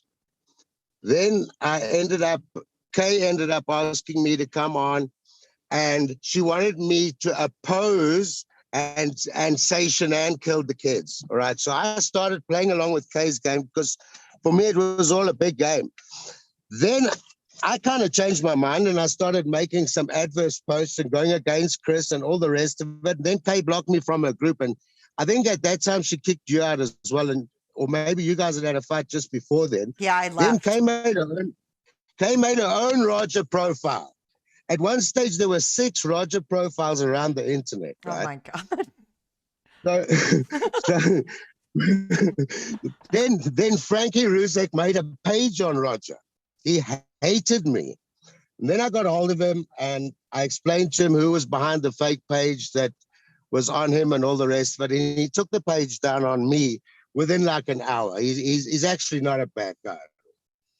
And it just kind of rolled from there. And then I just changed my name on my profile and everybody thinks I disappeared, but I didn't. My second name's John. So that's where the Johnny comes from. Roger And John. it's perfectly legit. And everybody thinks that I'm a crazy person, but I'm not. I'm actually quite normal and reasonable. Oh, I guess is that the Roger tape that's being played? I haven't a fucking clue. I know as much as you do about it. I get hate messages from Kay. I've had to block her on like every platform that I'm at.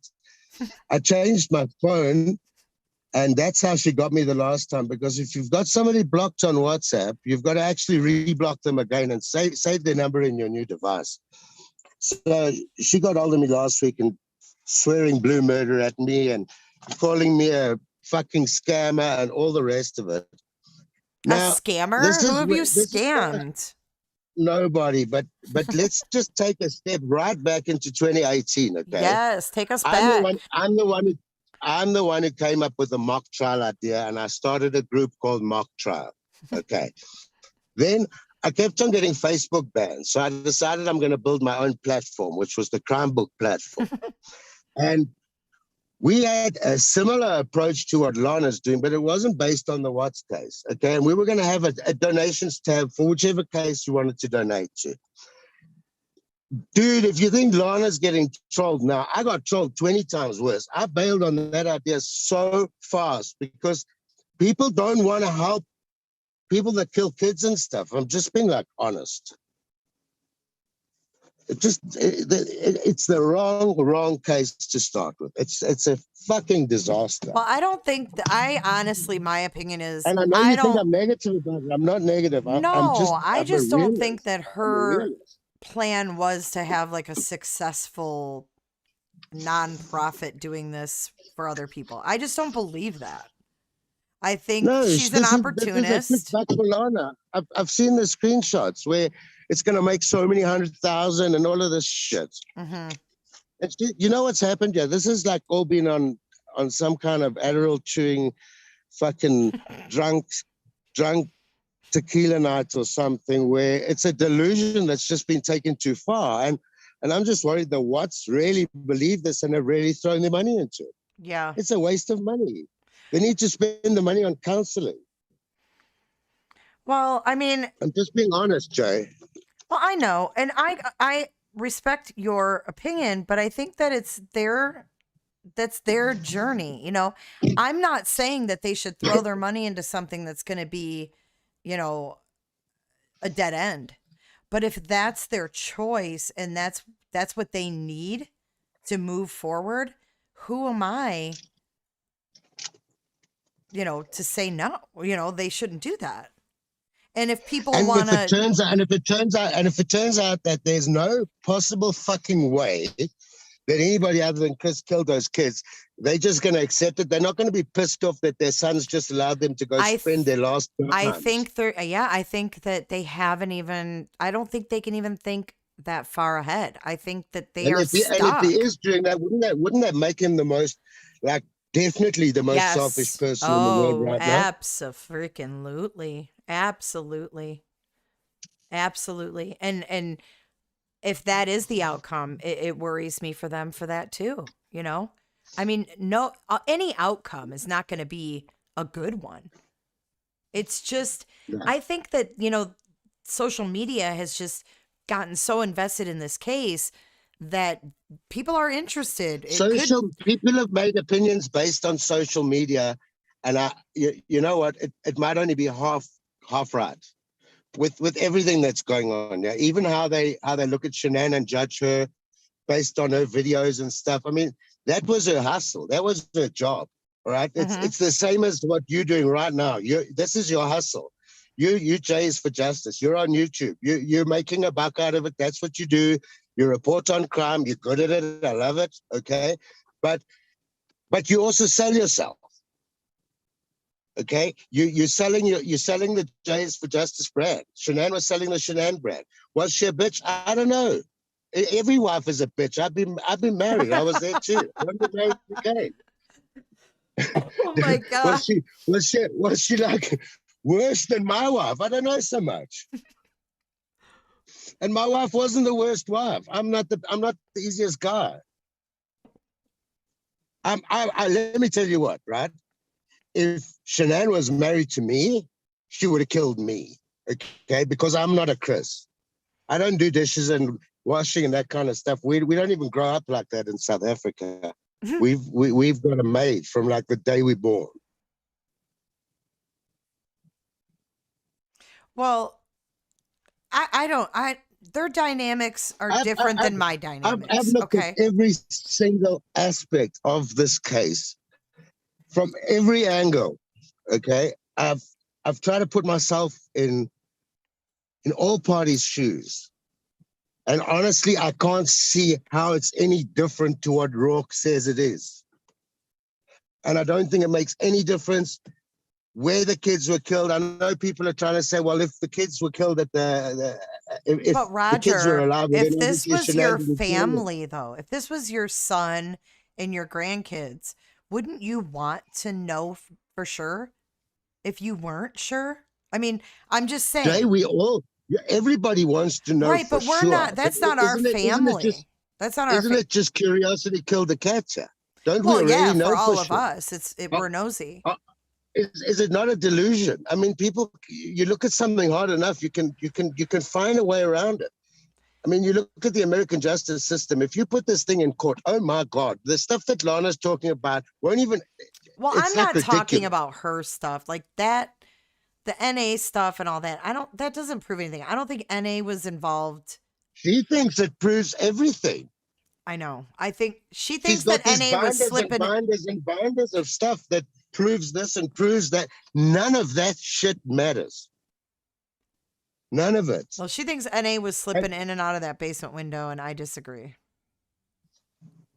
I think she's fucking delusional. I don't know what she's taking, but really? Why? I don't know. Why have you taken so many different stances on this case? Because I'm a spy, okay?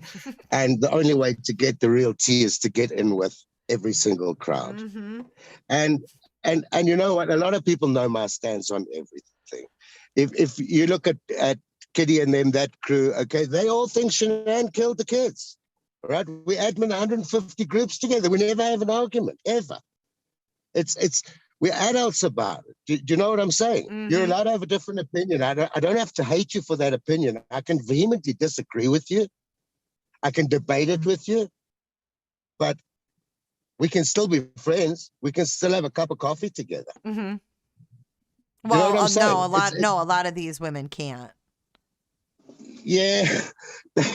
You know, Jay, you've admin a couple of groups, but you're more focused on this side of things, okay?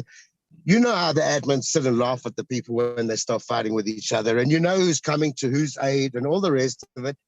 And you also know that like probably 60-70% of my posts are to bait people to see who's fucking who. Exactly. And that's all it's about. A lot of members don't really understand that either. See, they don't understand. Most people don't think like that. I don't think like that. I don't. It's crazy. I don't. It's crazy. It is crazy. But I'll tell you what, the Shanann people are a hell of a lot more protective and vicious than the Watts people. Okay, I've seen some vicious stuff. I've seen some crazy voice notes. I've seen people getting threatened with guns and shit, like pictures of guns and soldiers, and we're coming to get you and that kind of crap. It gets crazy. Mm-hmm. Mm-hmm. And I think they just get so frustrated because they don't really know what this is all about. Nor do I. I'm like sitting here thinking, what the fuck are they trying to do? The guy's in jail for like 400 years. Wait, Amanda Vita, whose crusade? You want to know what Jays for Justice knows about her crusade? I love you, RC. Peak Toenail says, I've been a true crime Facebook admin for years, and most of my time is blocking and deleting. I hear you. Listen, I don't do a hell It's of a a lot on the full-time admin job. side of things. It is. I don't know how Kitty and them manage so many groups, okay? They're pretty ruthless. People think that she's the biggest bitch and all that. She's not really at all right? She just has too many people to deal with. So block out, finish, goodbye. That's it. And I don't even know how she remembers all the names. She must keep a book because she's God. I can't remember all the Who's names. God? So I keep on letting... Who, Lana? I keep on letting in the crazy people and I end up getting trolled and all the rest of it. Oh, So her I can't really crusade on focus. NA. What's her biggest zinger? Oh, you heard what I heard. She tried to explain this shit to me. I promise you, my brain says no. It just won't absorb it. I can't listen to this shit. 360 app, Nicole Atkinson in the fucking basement, moving bodies and shit. No, it just doesn't work. That's like trying to tell me that the fucking earth is flat. I've even joined a flat earth group because of Lana, just to see how many fucking crazy people there are out there like her. Yeah, I don't know why. I don't know the NA angle. I don't know why that NA angle. It's insane to me to think she slipped through the basement window, like creeped around back. It doesn't make any sense. Why would she do that? You know what? Tell me they're going to investigate Nicole Kessinger. They're going to get a private investigator. They're going to go check out why her phone was pinging that morning. They're going to go really get the fucking text off her phone because it's such a load of bullshit that she deleted her texts and you can't recover those texts. No ways. Okay? Let's get all that shit. Yes, I'm in. But the rest of this crap, I'm not in.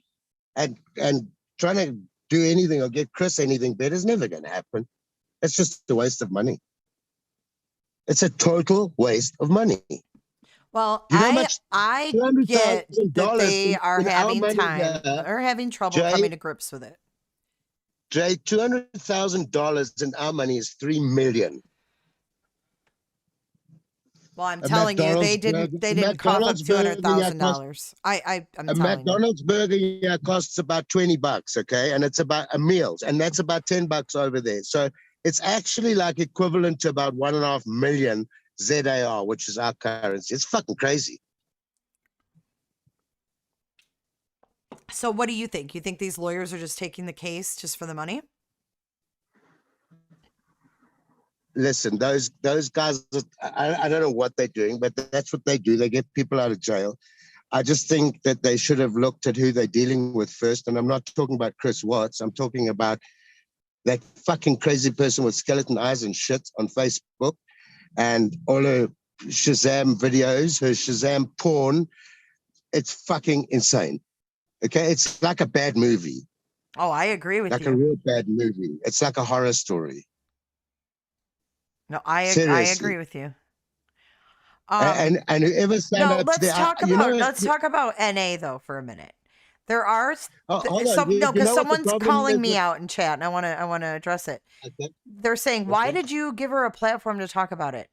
I didn't know what the hell she found in those documents until we went live. And secondly, I did think it was weird that when they walked in the house that NA never hollered out for Shanann. I do think it's odd that her son found the phone in the cushion so quickly. Those things I do agree with. But do I think she was slipping in and out of the basement and that she was down there while the murders occurred? No. But just because I don't believe that part of it doesn't mean I can't talk about the whole thing. Sorry, Roger. Go ahead. Raj? Oh, Raj is muted. Okay, let me see. Okay, wait. I pressed that driving mode Oh, for bullshit again. God Hold ass on. sakes. Okay, I'm back. You can hear me, right? Yes. Can you hear me? Yes. Okay, cool. All right. Okay, so it's cool. Listen, Nicole Atkinson is the reason why this thing, or why we know what we do know. If it wasn't for her, Chris would have got away with this. Mm-hmm. I agree. Uh-huh. He would have, and I honestly agree. believe But I think Chris had. I believe that this was premeditated. I think he planned it before. I think it was a very good plan. I think it was an excellent plan. Okay. I don't believe the bodies were ever going to be found. That oil is horrific stuff. I can get into it if you've got the time. Okay. But basically, in short, it's basically acid at the top. It's sulfur dioxide, which turns into sulfuric acid. Chris had to know this. Those bodies would have already been partially eaten away. Give it another 10 or 12 days, there wouldn't have been anything left. I don't They would think have been pushed I through don't agree pipes. with that. I just think And I think he was going back that afternoon to chop Shanann up. I don't want to sound disgusting, okay, but I'm just going to say it like it is. I think he was going to dismember, and I think she was going in those tanks as well, and he would have gone in the Lexus. That's what I believe his plan was. And I don't know why he's come out with all these different stories. I don't even know if the different stories are really true. I don't know if Cadle's book is true. I think by him saying that he killed the kids up at the tank farm, he thinks it makes him look better because it kind of forced him to do it because he'd already killed his wife, so he had to kill the kids. Maybe he thinks it makes him look better. I don't know. But either I think him killing them at home is worse. But I think if it was, I disagree. He killed them twice anyway. So I disagree. I think if it was premeditated, he would have never taken a truck with GPS on it after taking bodies out of the house. He would have taken a car they couldn't. Why? No. He was just going to work. They were just going to disappear. Cell phone off, disappeared, gone. Chris comes home from work, they still gone. Chris goes looking for them. The police are not even called yet. 6 o'clock, he comes home. He's already done what he needs to do. I don't think it was premeditated. Boom. I do. I know you do. I honestly know you do. I mean, a lot of people are saying, I never thought of that theory. Jay, you can't. You know what? Killing people isn't like buying candy at the store, right? To kill 3 people, you got to be something special. It can't just happen. Normal people can't even think about that. They can't even have those thoughts. He did it. He then, after he's killed them all, carries bodies around and dumps them in oil and shit like that. Come fucking on. Everybody, half of America, whoever the fuck's crazy on the groups needs to wake up. That's what really happened. Nothing else. It's that simple. Things are generally what they seem to be and what they look like. My sister's an attorney. When I got back from America, I also told her the whole thing and why I think Shanann could have done it and all the rest of it. I got the fucking lecture of my life. And I think that a lot of people who are trying to put themselves in Chris's shoes and look at Shanann and see her as the big bitch and all the rest of it, I think that those people have had some kind of abusive experiences in their life and they're identifying with this. But that doesn't mean it happened like that. Just because what they've seen on a couple of videos, I don't think so. And I'm also not saying the Watts aren't right about what they've seen about Shanann. They didn't get on. That's how it is. They just didn't get on. And I can understand why. So people don't have to be forced to say Shanann was a bitch or wasn't a bitch, etc., etc. None of it justified murder. Oh my gosh. Doesn't everybody know that though by now? No one deserves to be killed. However, if it happened the way he said, which way? The first way that he says, Jay. The first way? In the interrogation room. Do you after know the how lie many detector defenses you're test. allowed in court? When you go to court and you've done something wrong, you can't have 2 defenses or 3 defenses. That's what happened He with didn't Oscar have a defense, Pistorius. though. He pled. There was no defense. He's still in what when he made his statement, that's kind of his defense. His defense is, my wife killed the kids and this is what happened, etc., etc. Okay, let Then me he let me ask you changed it. this real quick. Let's say, just saying, that his lawyers never came to him and said and talked to him about a defense. What's going to be your defense, Chris? What if they never did that and all they did was say, you know what, we're trying to save your life, and this is the only way, is this plea deal. Let's say that happened. Do you still feel the same way? Listen, I'm not going to say that I disagree with the justice system, and I do believe that everybody deserves a fair trial. Okay, but I also sat there myself and watched Chris Watts say that he's guilty. Okay, so, and I watched him say that he understands everything that's going on and all the rest of it. Everybody heard him say that. So how many chances does the guy want? But do you know there's a lot of people who have pled guilty to things they haven't done? Jay, I know that, but it's like there isn't a hell of a lot of doubt here as to whether he did something or not. Right, but go back to the first confession, though. It's interesting. Okay, go back. Okay, right? let's go back to the first confession. Let's say Shanann killed the kids, which I don't believe for 1 second, right? Then Chris killed her, and after that, he picks up all the bodies. He lies to the FBI. He goes on TV, and I know you've seen and heard all of this before on the groups, but this is real life. Mm-hmm. This is what he did. Okay, so I mean, he would have got like 65 years without killing the kids, just for what he did. Lying to the FBI alone can get you 15 years. But if it's a crime of passion, that can change the outcome of the charges. I'm just saying. I get that. So, okay, we'll reduce it down to Chris gets, okay, let's give him a very light sentence, 65 years. Okay, he's like 100 when he comes out. The only but thing let's that say he's he been able didn't. to do, I don't know what charges he would have faced. I'm just saying, I don't even know if that's what happened, but I'm just saying anything's like, if people are saying your theory is plausible, anything is plausible. But like, listen, Chris has supposedly got this IQ of like 135.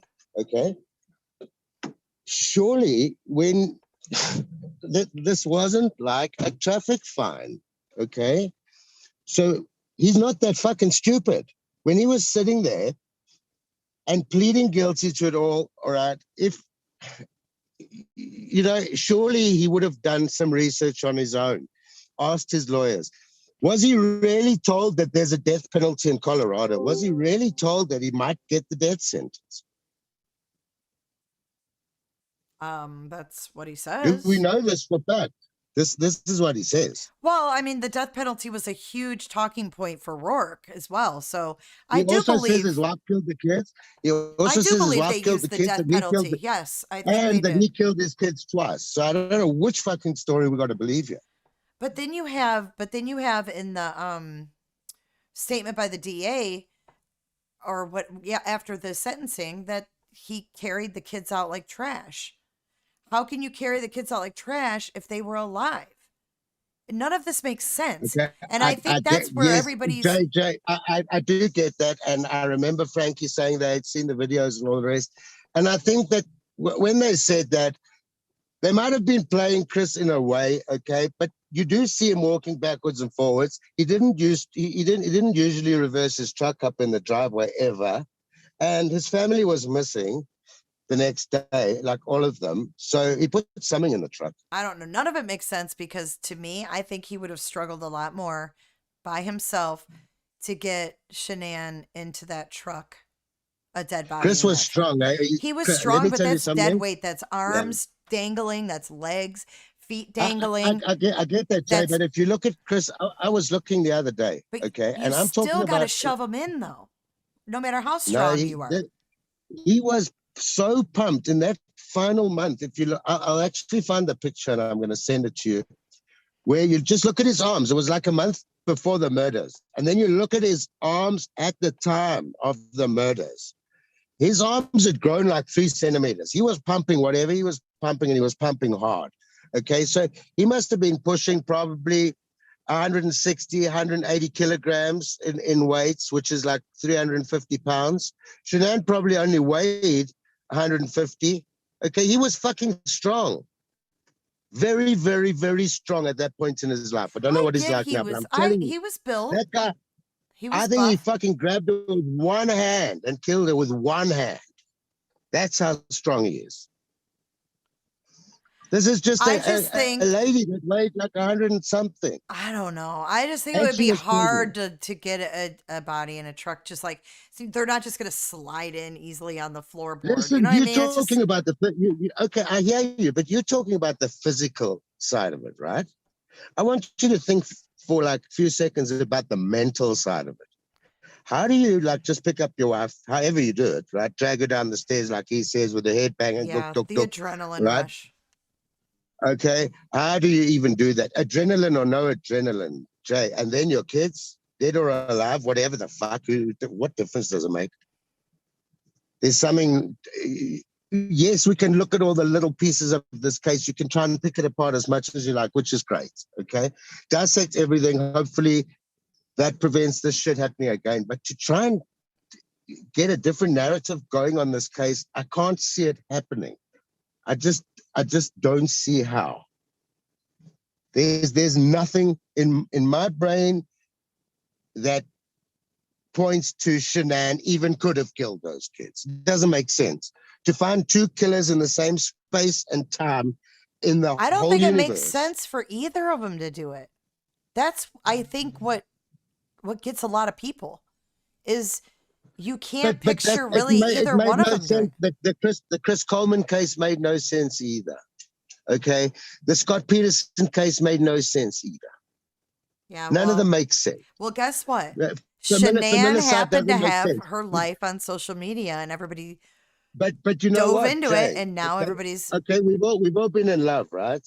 Every single one of us, and those butterflies in your tummy and all of that.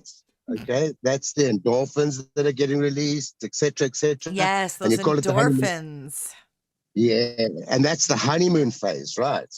Okay, I think what really happened here is Chris experienced maybe his first massive honeymoon phase, endorphin rush, combined with Thrive. And I'm not even blaming Thrive, but you know, when you put shit in your body, it does fuck up your mind. So whatever that was going on, I believe created the perfect storm. Okay, I don't think Chris is born a natural born killer. He's not that guy. Okay, something went on serious tilt. Okay, what? Do you condone it? You can never condone it. It happened.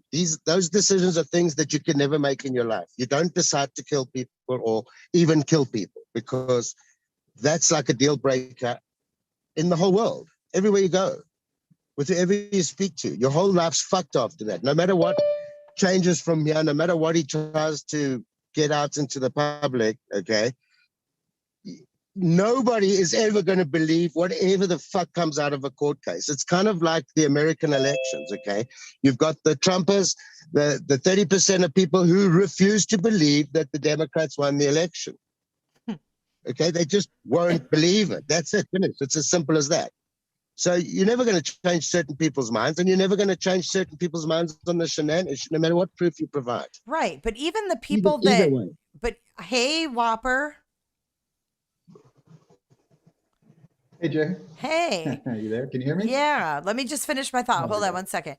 So, go ahead. you know, even the people, Roger, I think that aren't on one side or the other, or even if they are, they might think that they might have unanswered questions that they're just particularly nosy about, and they want to know everything. I mean, isn't that why we look at true crime? We want to know all the details. Okay, do you think that it's fair that the Watts spend their last money for all of us fucking No. gossip mongers and curious kitties on Facebook But I and don't think that's YouTube? why they're doing it. I don't think that's why they're wanting this. They're wanting this They for them doing it, Jay. themselves. They doing it because they doing it because they've bought Lana's story, the story that she sold them, that she's going to raise all this money, and that there's so many people that are going to support her, and all of this.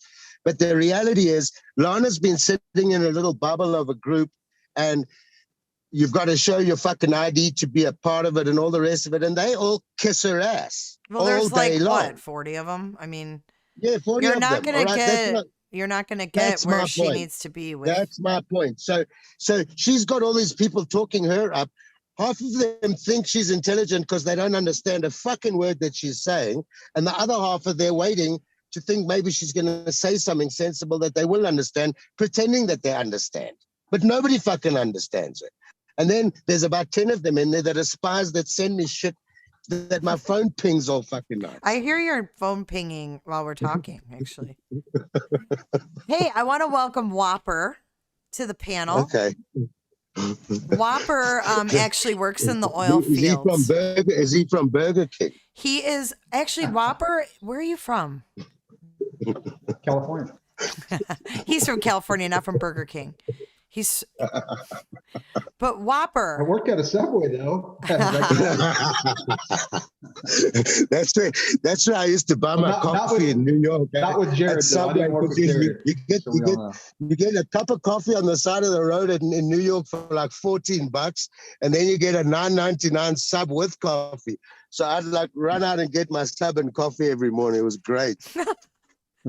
So what's up, Whopper? What do you want to going on, say guys? on this whole debacle? No, I mean, it's just it's a great talk again. You know, I agree with a lot of what Roger's saying, but I also disagree. I don't.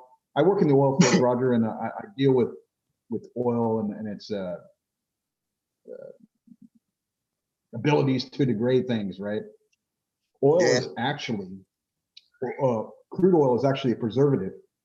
Though it would have broken down the bodies. Crude oil's it is. It's a preservative until it oxidizes, and then it turns into methane, hydrate, and hexane. Okay, and then it also separates into a waxy substance, which is what would have coated the kids. And each time they bobbed around in the thermal and got up to the airspace at the top, Roger, they would have been They never would have made it to the sulfuric airspace. acid. No, that's where you're wrong. They never would have made it to the airspace. Why? There's a thermal.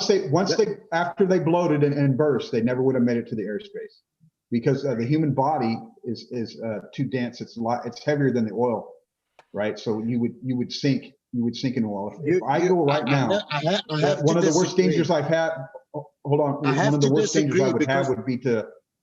Whopper, those tanks would have been sitting at about 130 degrees. From solar temperature alone, and I'm talking Fahrenheit, okay? Yeah. So but, there would have been oil, thermals. There would have been thermals in there. And if those kids got caught in the thermals, they would have just gone up and down and up and down and up and down for days. So oil is much lighter than water. That's why it floats on top of water, right? If I was to right now go on a tank and I was to fall into the top of the tank and there was 10 foot of oil in that tank and 1 foot of water, I would sink. Wait, let him down finish. to the. Let him finish. I would sink down to the 1 foot of water. That's where I would go. And then I would bob and do what you're saying at the water level, not the oil level. The gases would bloat the bodies and the bodies would float. If you've ever seen a body come out of water, they float. But you're eventually going to burst, right? I mean, I've seen. Yeah, then you're gonna go down to the bottom, and that would have kind of. I don't want to sound crude. That would have all broken up and would have started blocking the pipes, and then they would have just rammed the pipe cleaners through, and pushed the muck out like they always do. I've been in the food industry for about 30 years. So wait, hold on. The bodies were already naturally breaking down to begin with. I mean, the medical examiners already found that when they recovered the bodies. The body parts, the body would have broke up, right? And it would have broke up in parts. Okay. So do you remember when Scott Peterson, when they found his wife And I believe they even found the unborn baby, right? Yeah, they did. I think they only found. I think they only found her torso. I think they found if I her remember, torso, and then they found They the didn't baby. find them at the surface. They didn't find them at the surface. They found them underneath the water. And it would have been no different because they would have sunk down to the water phase. But I guarantee you, though, Roger, they would have found the bodies. They would have found the clothing, like the hair wouldn't have disintegrated. They would have found them because they drain those tanks all the time, right? I work in the oil fields. I know what they were doing. How often do they drain the tank? How often? Do you know? That all depends on how that would be. Each well would be different, right? You might have a well that makes 30 barrels of oil a day and 55 barrels of water, so you're going to be bleeding a lot of water off each day. I don't know what that well. The way I understand it is these tanks were just storage. They were just storage tanks for excess oil. So oil would come in. That was a producing well. Survey 319 is a producing well. That's why they were there. They had to fix a leak on the vapor line coming off the top of that tank. That's why he went there that day. He was notified about that when he was talking to his supervisor. I know about the leak, but according to the knowledge I've always had, is it was just a storage setup, and I stand to be corrected. It is a storage tank. It is a storage tank from the producing well, Survey 319. That well was producing fluid. It was online. And that's what brought him there that day, because Friday they had the gas leak coming off a vapor line. That is the newer co-worker. No, look, I hear you, and if that's the case, then maybe the bodies would have been found, but it would have been way down the track.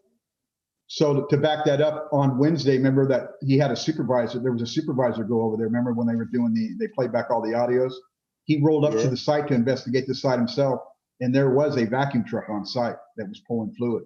So they would have vacuum trucks over there on that location, depending on whenever the operator would go gauge the tank, right? Where they look down in those hatches to see, that day with the drone footage.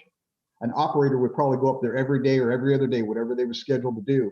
And he would use what's called a gauge tape. It's like a fishing reel, but on the end of it, it has a very heavy brass bobber, and you use that till you hit the bottom, and there's a tape gauge. So you measure, and you can put what's called a water cup. You can put a paste on the tape gauge, and you could actually measure your oil level and your water level in that tank. And I imagine exactly that's what they were doing. What we have daily base.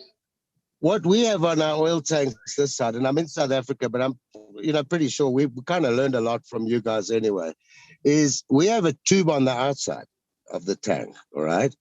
So basically that tube is linked to the tank, and you can kind of see the level at all given times. So when there's two tanks, they didn't have that on there. I know what you're talking about. That would be called a sight glass. They didn't have a sight glass on that tank. There's no sight glass on that tank. Then what we also do here is we link the two tanks so that the levels of the two tanks are always the same. So they have two tanks there on site, and they look like they were linked, but they were not. There's valves. What they would do is you would switch production from one tank to another, and that's what they're doing there on that tank facility, Roger. I guarantee you 100%. They're producing in one tank, and then they drain the water. Into that one. Yeah, no, I get it. I get it. I still believe. They produce into that one. They produce into the one tank. They bleed the water out of that tank until it gets full of oil. Then they switch that production from that well to the other tank, and then they call a vacuum truck. And they I hear where you're going. They haul that oil to a treating facility. Okay, I'll accept. Let me say, right, I'll accept your version of it, and let's just say, had the body stayed in there a month, they would have broken up, etc., etc. Okay. So it probably wouldn't have even been a month. It would have been within a week. They would have had to pull water off those tanks. It would have been between 3 days to 7 days. They would have known those babies were in there. He didn't plan on putting those kids in there. I guarantee you, he did. No, I disagree. So there is pictures of the gravesite where he buried his wife before the police got involved. And where she's buried, you can see where she's buried. If you look to the top left, Jay, I sent you that picture, right? Mm-hmm. I remember sending that to you. Yeah, you did. There's a picture just on the top left of that picture. There is 2 shallow graves. He was going to bury those kids. Roger, I live in the oil fields, man. So you think he just ran out of time, and he just thought that. I'm going to tell you exactly, and I'm going to go back to what I just said a minute ago. Remember, the other operator went out there on Wednesday after when they found out they were missing. And he drove up, and that vacuum truck driver was there. He didn't know he was there. That happens all the time. I've been operating at oil leases since the 90s, and people show up. Okay, but maybe if the other operator didn't know that, then Chris might have not known that too. So I Chris went out there that I day. get where you're going with it. So basically, either it was or it wasn't premeditated. And if you didn't plan to put them in the tanks, then maybe it wasn't premeditated. No, I think there's a halfway point about the premeditation, right? I think he wanted to. I think there was reasons for it, right? And I'm going to go back to. I think it was all financial. I think just like you said, the hormones he was feeling and all that. He got to working out. He got into shape. The chicks were digging on him, and he didn't want to be with his wife. His wife was nagging, and he was making he being a lease operator, you make decent money, right? And he had a company truck, right? I'm if anybody can go into his mind right now, I can do that more than you or anybody else because I live how he lives, right? And so he's sitting there going, I want to get out of this relationship. I just met this other chick. I just got all these hormones that I have for the first time in my life. But if I do that, I'm going to be stuck with alimony. And I'm going to be stuck with child support for 3 kids. He's going to have no money. He did this because he was selfish, and he did this because of money, right? Money is the root of all evil. That's why he did it. I don't think he had an exact plan. I think he went with what he had starting that Friday. I think when he was sitting in that parking lot talking to his boss, and his boss got that phone call from the other younger operator that had that paper line leak at 319. I think that old boy went with it, and that's where he went. I don't think he didn't write it down in stone. He went with how things were playing out from that time, right? Mm-hmm. And I agree with you. I do. I honestly do agree with you on that. I think that he had the thoughts, okay, and he just didn't get rid of those thoughts. I mean, most of us don't have. He was those consumed. Thoughts. He was consumed by that. But if you go back, he got consumed. I think he killed. And I think some people tell you the truth, even when they're lying, they tell you the truth, right? And I think even though he said 2 different stories about the kids, I halfway believe that he killed the kids on site. And I think he was stressed. I mean, you put yourself in that spot, man. You're killing your wife. You just killed your wife. I think he killed Bella on site. I think he tried to kill the kids before. I think that's the truth. Wherever he killed him, right? Put yourself in his mind. He's stressed out. He's overloaded, right? His adrenaline's pumping. He's got people that come up and down that road all day long without noticing. He knows it, right? I know it. He knows it. And he knew he had people coming down that road. He had his own people coming to that site within a specific time, right? He had that one kid was down there, and his other boss was down there working on another one right down the road. It's such a juvenile. He knew people were coming, and I think he was in the process of when he dug that hole for his wife, he was planning on putting all 3 of them in there. And it takes I'm going to tell you, this goes all the way back to what I told you the first time I ever talked to you, Jay, when it was Oni that night. Mm-hmm. It takes a lot out of you to dig a hole. Mm-hmm. I don't care if you got soft dirt or not. Go grab a shovel. Yeah, that does. And go dig you a 4 foot deep by 3 foot wide hole, and get back to me in about 4 hours from now, right? Because that's what. He did this in like 30 minutes. This is crazy shit. He was and he dug that hole thinking he was going to put him in there, and he drug his wife and put her body in there, and she barely fit. Matter of fact, she didn't fit. Because she stuck out of the ground. He had to cover her. He had to dome her up. And so he started digging 2 shallow holes. And there's a picture of it, Roger. I swear to God. There's a picture. Yeah. There's 2 shallow holes to the top left.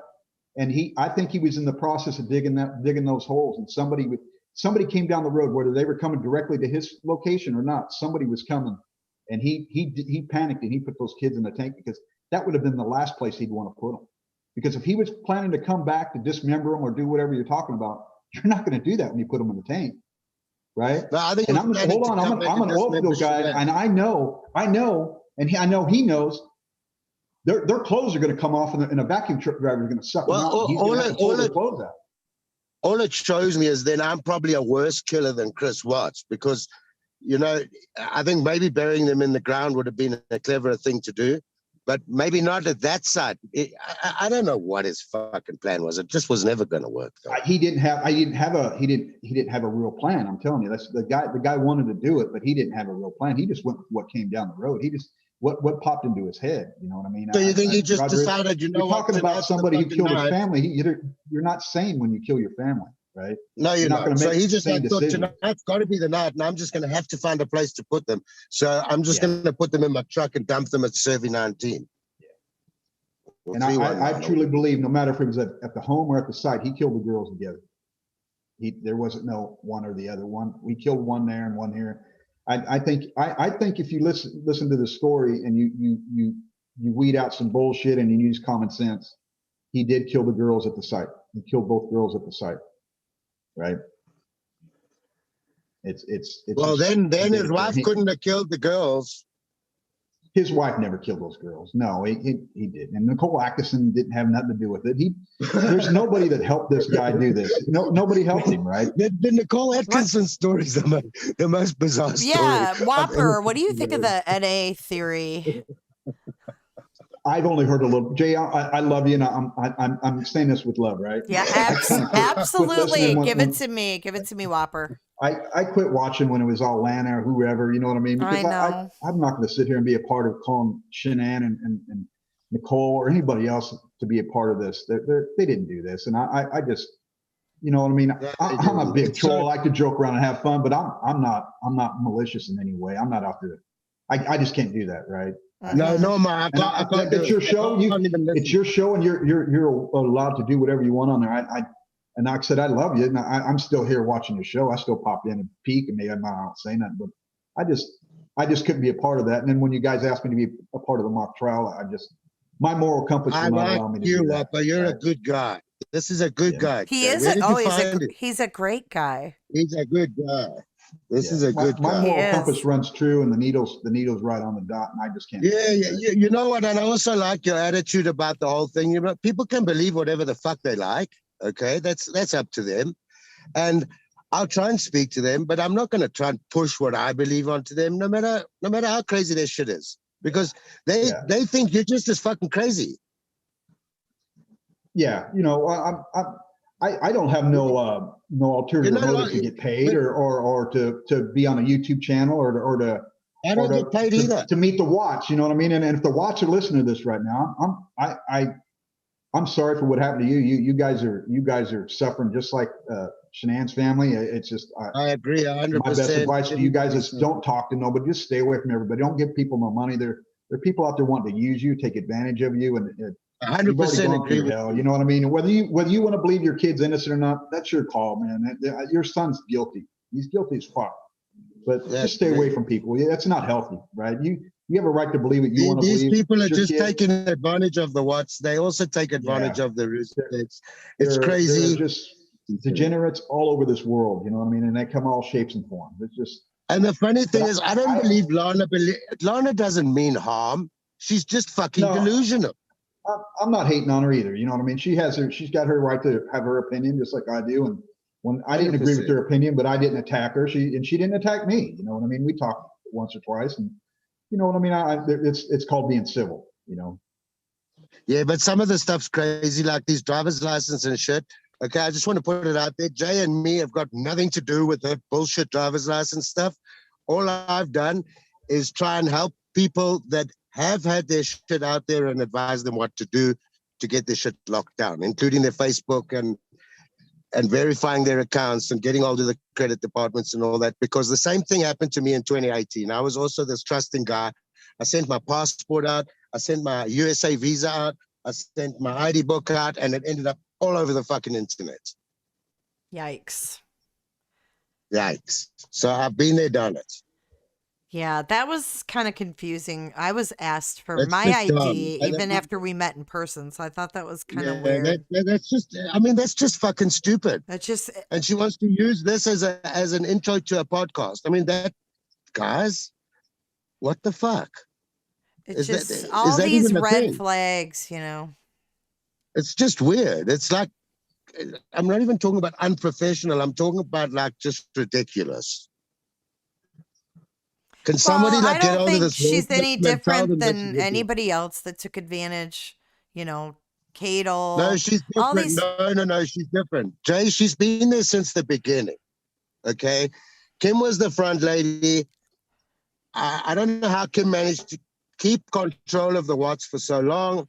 The next thing is Lana and Kim are having a cat fight.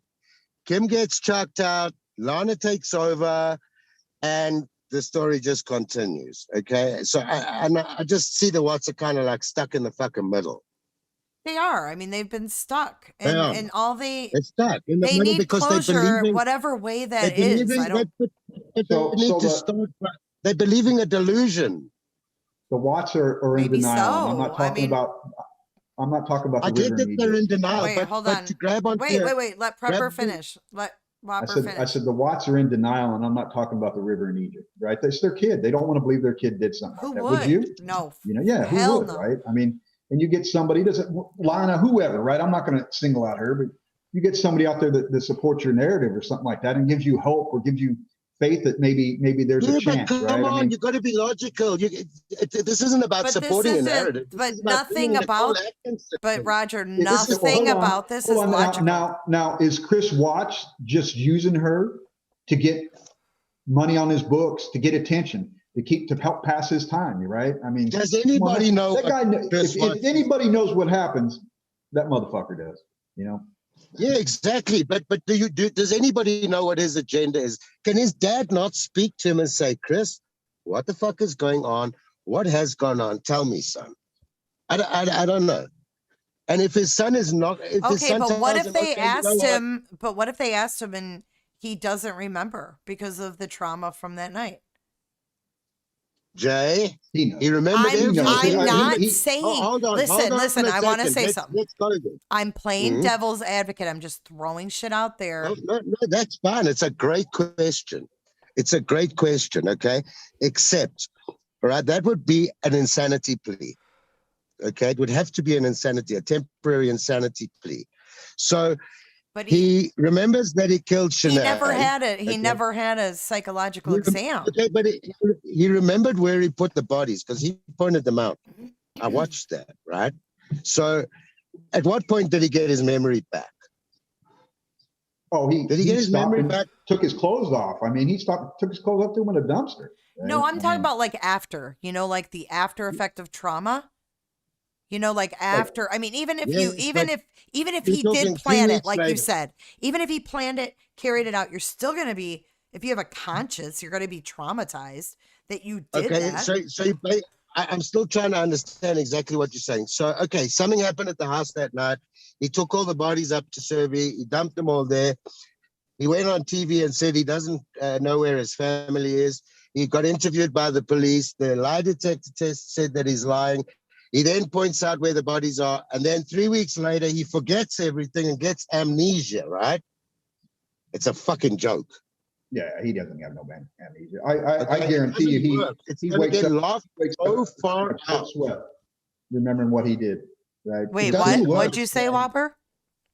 I said, I guarantee you, there's nights he wakes up in a cold sweat, remembering what he did.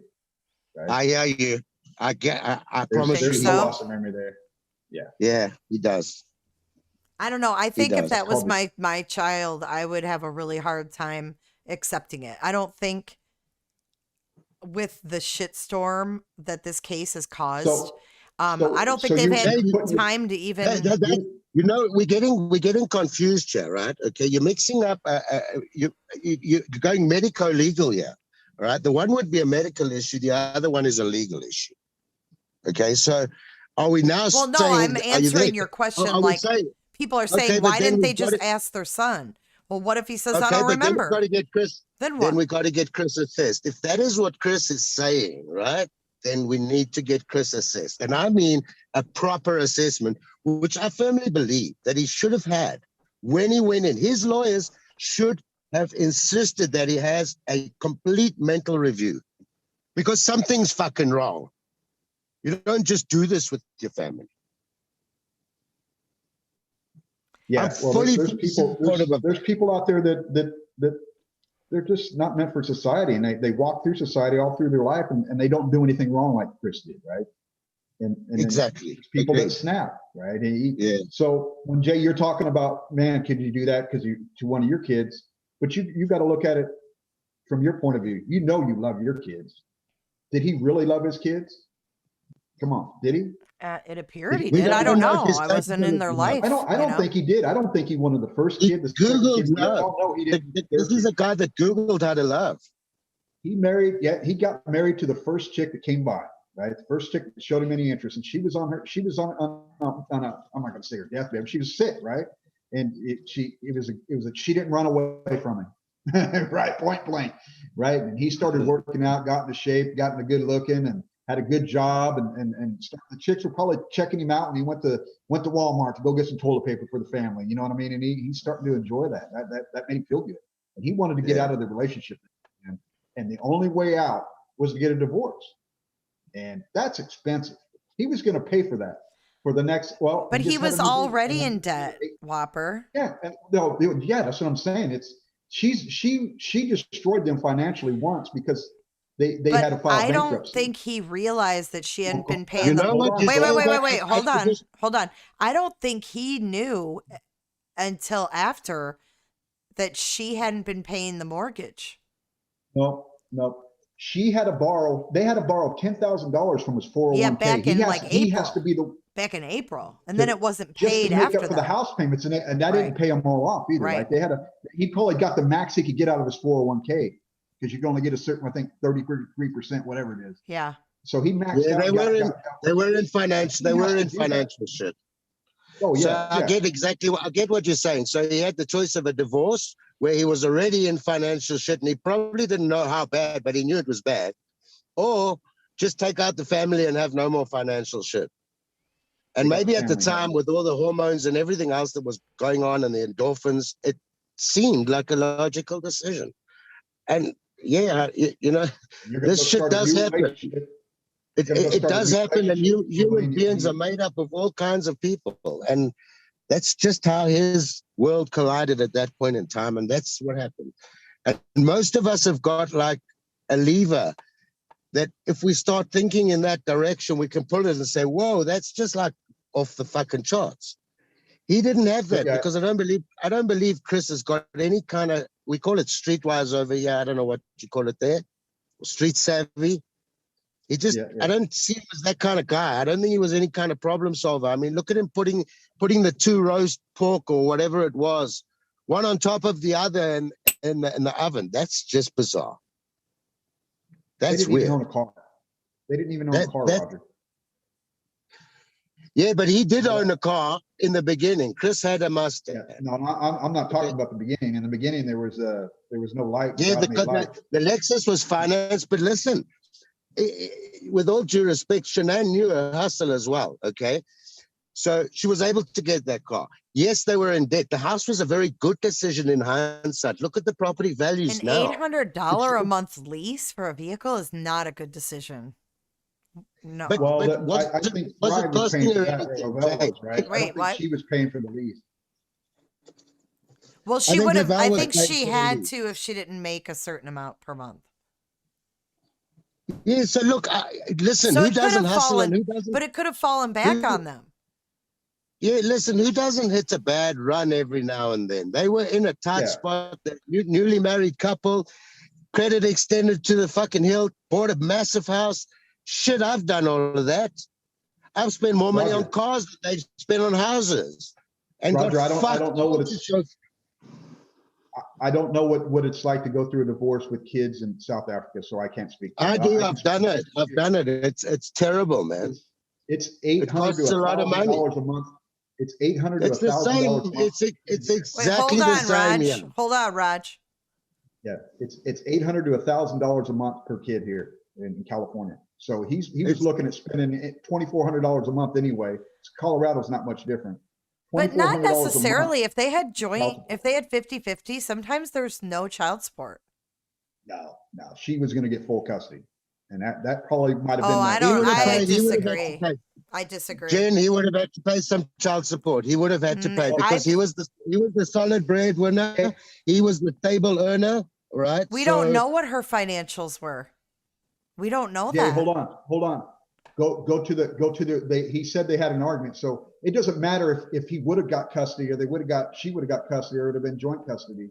It's what she probably said to him, and I believe she probably said that they had an argument about what was going on. You're never going to see the kids again. That means she's going to get. I'm sure she said that. Every wife says that in a divorce. Well, according to Kim, he had already done the child support calculator. And yes, I've also heard that changed story his before. work schedule to accommodate having the girls 50% of the time. That's He apparently did this with Ronnie in North Carolina before he left and came back to Colorado. So he knew what the divorce was going to be about. What he told I just don't know at what Kessinger point he made is this you got to decision take to that kill tongue in people. cheek anyway. what? What he told Nicole Kessinger, you got to take that tongue in cheek. It's like he told her anything and everything he needed to keep her around. I mean, he lied to her. No, too. no, Whopper, this came from Kim, and Kim is close with the Watts, and this came out right back in October. I was told this right back in October, September, October 2018. So I do believe that. That's in his hope, what his calculator would have said. And what did it show? Did it say how much? The only person that can verify this is Ronnie, because apparently it was done with him. And this is the other thing, is the Watts really, if the Watts want some support to get the truth and all the rest of it, then I firmly believe that Ronnie needs to come out and speak for himself, be honest with people, because people are guessing. They're trying to understand what's really going on. Nobody knows what's going on, so they're joining all these groups and all the fucking YouTube drama and all the bullshit. If Ronnie just came on and people would get like used to the idea, it would be a big shit show the first time, probably, like when Cindy made a post here and there. But we can control that kind of thing now. And let him speak properly for himself. Let him say but they what don't his have own to. When it comes down to it, they shouldn't. It's not healthy for them. And they don't have to. They don't owe It's not us healthy anything. for them to put people like Lana in the front, because it's not doing anybody any good. Well, that's their bad choice in judgment, right? And they should just stay away from everybody. It's not healthy for them. You can't stay away from everybody and be asking everybody for donations for a cause at the same time. But they weren't doing that before, though. This is something new. I know, you but they kind of in it now, so they've got to decide what they want to do. They were sold a bill of goods that there was a chance of hope. You know what I mean? Yeah, and so you're gonna people get hooked on invested money. Maybe they've still got that hope. We weren't there. We don't know what these attorneys have said. We don't know where this is going, and that's my whole point. Maybe there is some hope. Maybe the Watts knows something we don't know. Maybe Lana knows something we don't know. I don't know. The only favorable outcome to this is a bunch of lawyers are going to make a bunch of money, and he's still going to be sitting in jail. They're wasting their time and money. Right? He's not coming out of jail. He's in prison. He's there. He's not getting out. Well, I'd put that in stone. I will say that the meeting that I sat in, the lawyer did say that this is what was said. There are different outcomes, like I said earlier, to a 35C it can be. And hearing these different options, I mean, put yourself in his father's position, It could be a reduced sentence. It could be it could be a trial. It could be time served. It could be a lot of different things. So that kind of left that whole thing wide open for possibilities. And if I put myself in their shoes, I get it. Yeah. He's not getting out. There's gonna be dads and moms just like me out there that aren't gonna find this guy innocent or well, and you're probably right. You're probably right. Yeah, you can do the 35C, the 24B, hike, whatever you want to do. He's in there for life. This is something to keep him busy, right? And when it comes down to that's when you're in prison, you don't have nothing else to do. He has nothing to lose. And right? I just want to correct something because someone just said time served. LOL. I don't mean Bradshaw for Chris necessarily. I was talking to a lawyer just in general for a 35C. They weren't saying like, oh, he could get time served. I didn't mean it pertaining to Chris. He just was talking in general. These are all the different things. Like a 35C doesn't just give you a trial. Like there's different things that can happen. That was the point.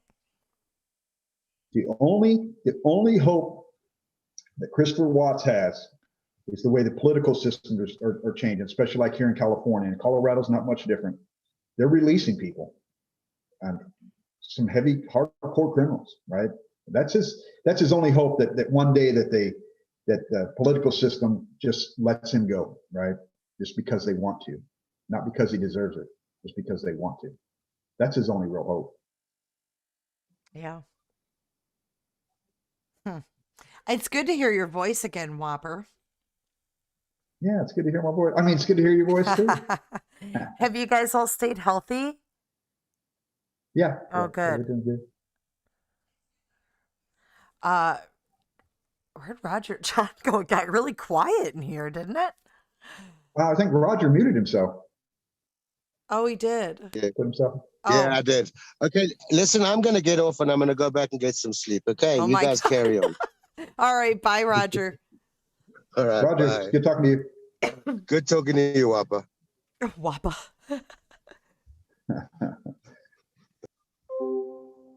All right. So, I don't know if you heard the beginning of my live, Whopper.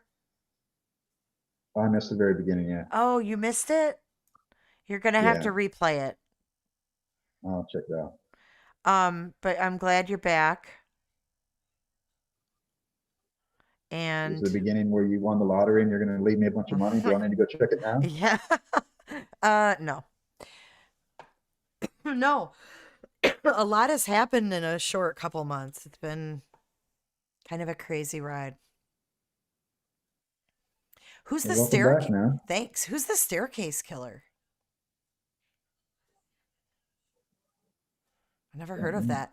Hey, I've been following the Menendez trial from the 90s. You remember that Yeah, case? yeah, You're out in yeah. California. Yeah, Tomorrow night, we're doing a true crime discussion on the Menendez case, and I have two people that are pretty well rehearsed in this case that we're going to discuss it. It's a pretty crazy case. I never really paid attention to it before. That was a wild case. Yeah. Yeah, I never watched the trial. Like the first trial I watched was OJ. And yeah, I never really paid attention to it. I just thought they were like these spoiled rich boys Oh wow. who Yeah. killed their That had parents yeah for they money, and there's so much more to it. yeah one did he end up marrying his attorney or how did that work yet? I know they had an affair or something like that. The Yeah, it was crazy. attorney? Yeah, you don't remember that? No, I haven't heard that tea. What? The blonde? Oh, Amy, yeah, yeah, the blonde. She Yeah, did they were. not. She said she would have I think they. adopted him. I thought they hooked up. I'll have to check that out. I thought they had like an affair. See, I Yeah, it was haven't come crazy. That across was a crazy that. case. But they both are married. The one brother got married like in 99 or something, and he's still married to the same girl. And then the other brother has had two wives, and he's still married. But the whole abuse aspect is something that I never really knew much about. And I don't know. It's a crazy case. I think if it happened now, it would be such a different outcome with the abuse and with the psychologist tapes. That patient counselor privilege. Remember that murder I shared with you, Jay? Boyfriend caught girlfriend cheating, beat her, then beheaded her lover. Anyways, the boyfriend followed the girl and dead body in his car for 2 hours. Oh, I lost Whopper. Oh, she's a lawyer. Oh, he got confused. He thought it was their lawyer. Yeah, Lisa Hunt, because people didn't talk about it back then. Yep. And people were very homophobic back then. So, like, if a boy talked about being molested by his father, it was more of like a look at that as like a gay thing than a victim thing. I'm trying to keep up with what RC drive where he left her for a week. Do you know the name or care? I can't find it. Remember the murder I shared with you? Boyfriend caught girlfriend cheating, beat her, then beheaded her lover. Afterwards, the boyfriend followed the girl and dead body in his. No, I don't remember that.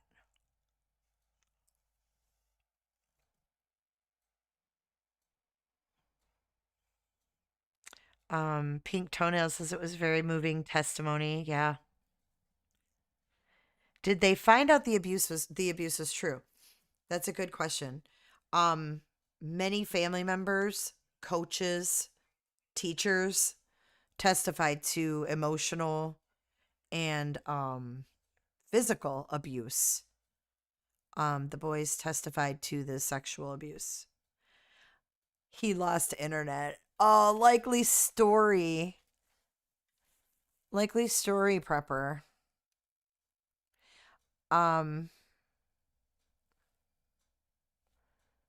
Real justice. When Whopper's done, let's talk, you and me. I can't call in, but can type fast. I'll show you stuff. What do you want to show me, real justice?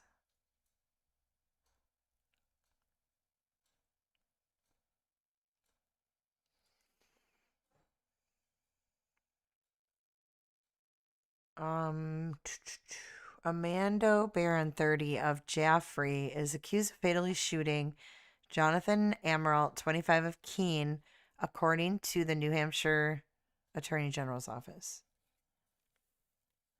Why would anyone want to marry a killer in prison? Extremely disturbing. That case is nuts. Check it out. Amanda Barron. Where's Jaffrey? Oh, New Hampshire. Okay.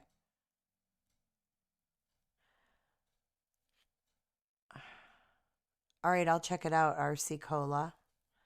Ann John says, why would anyone want to marry a killer in prison? Extremely disturbing.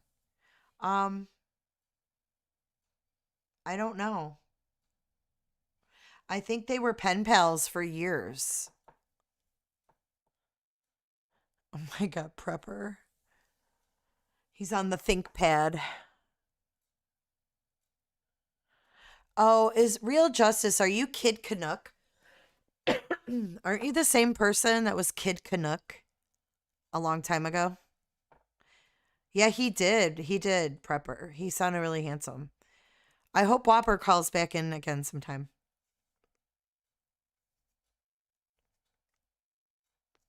Ah, Melanie. Jinx. Oh, Kid Canuck. You were such a troll. Can't with you. We used to be friends in the beginning. Yes, see, prepper. He remembers Kid Canuck.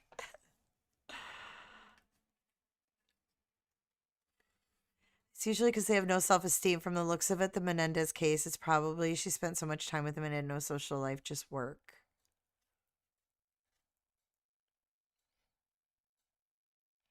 What if your spouse kills your children and you kill your spouse in a rage and you look around and everyone is dead? How do you explain that to police? I don't know. Hi, Shane. Shane Calkins here. How are you, Shane?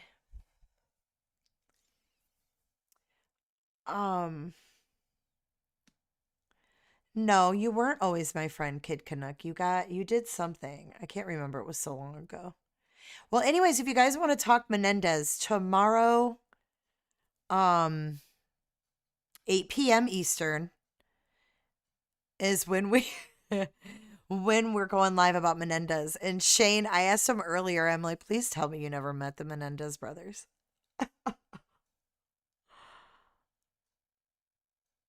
How did Whopper get his nickname? Oh, boy. Desert Skies.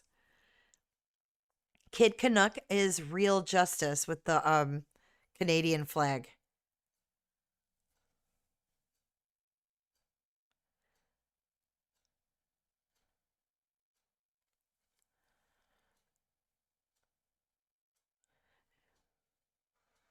Thank you, Megan. I appreciate you.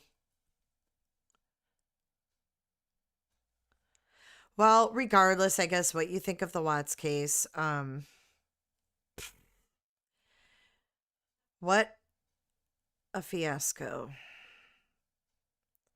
But you know what? If you guys have any other questions, ask them now because I'm literally not going to talk about this again.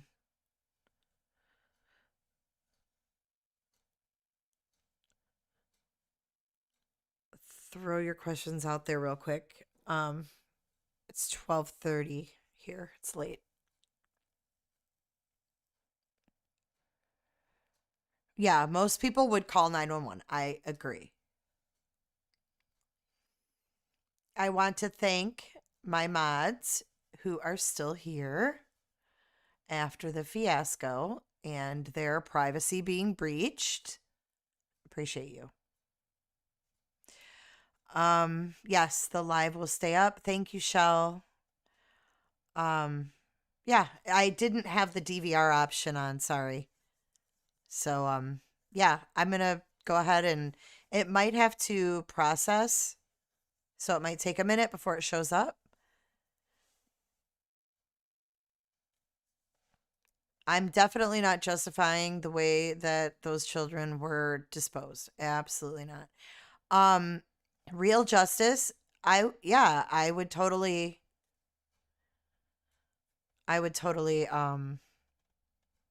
chat with you. But let's do it another night when it's not so late. I saw your video. I actually did not know you were Kid Canuck, but I did see that video about our nosy Nate's, and you took his nickname from me.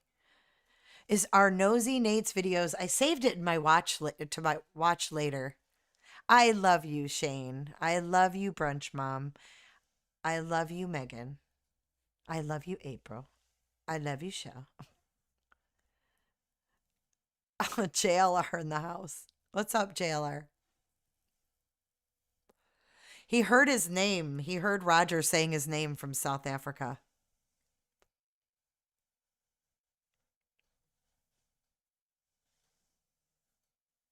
Thanks, Patricia. Thanks, Shaney.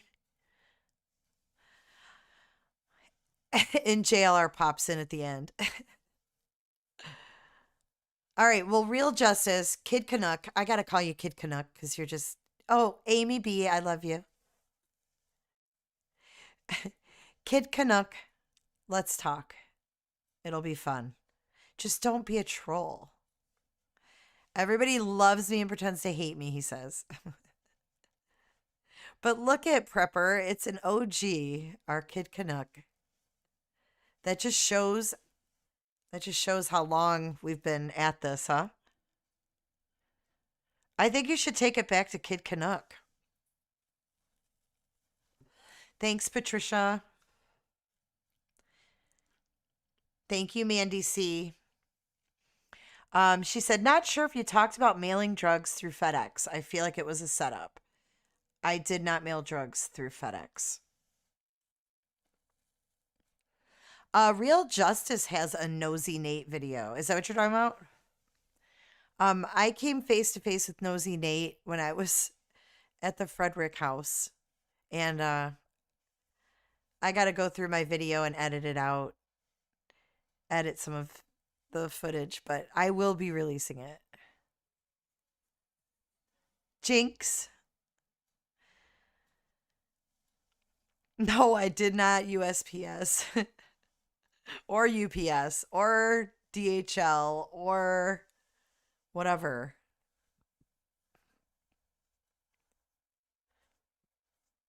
Michael Miller. I don't know. Amanda says, I love weed. Amanda Esvita, wait, are you on Lana's whiteboard under suspects? Message deleted by Nosy Nate. Which Nosy Nate video, Danny? Real Justices?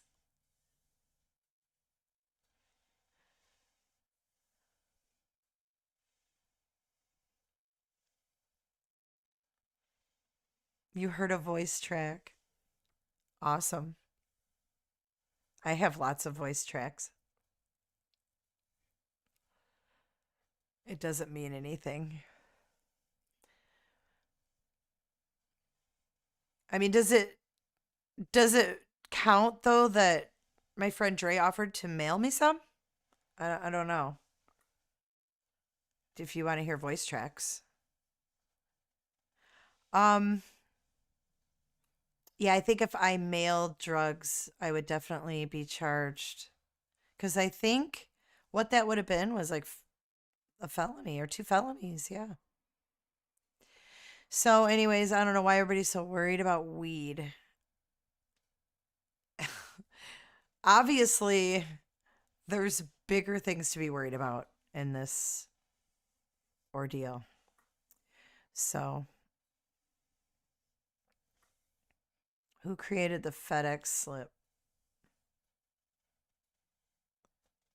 She asked if anyone had questions. Oh, I'm relaxed. It's fine. Yeah, I don't have a criminal history at all, and I don't have a criminal record right now, or have I ever. So, real justice, I'm interested, I guess. Take it back. We'll take it back 2.5 years ago.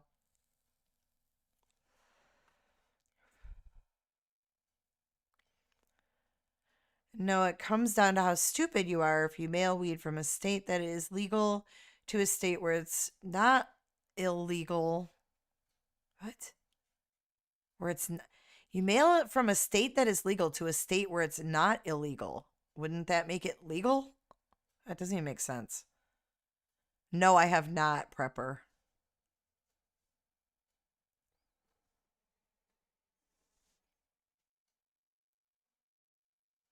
Nate has 63 seconds of video at 5:18 a.m.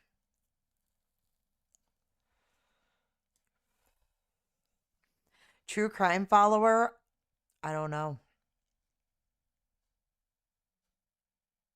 But I'm pretty sure that if someone got caught doing that, they'd be in trouble, wouldn't they?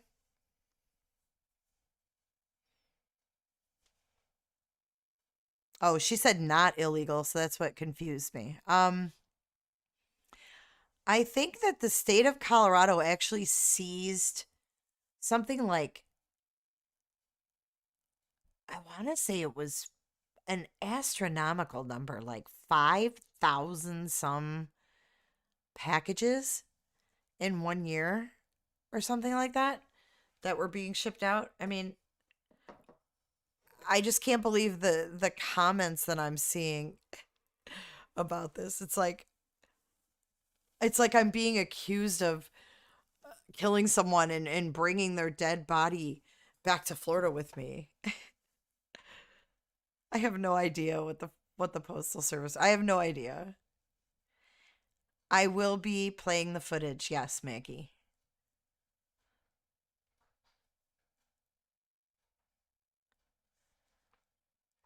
Yeah, I know. I've seen that Coco Melon. It's an actual episode. Yep. Did you get any new information during your Watts trip? I don't know what you mean. Um, there was no discovery that was picked up. We didn't even go to attempt to pick it up.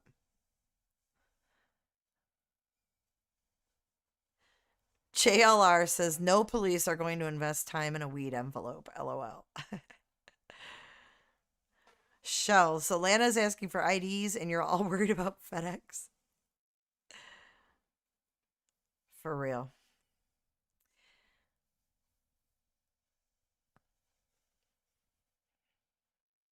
I know somebody who could probably use a nice calming joint. She was saying that she needed IDs to prove who people were so they could stay in her group.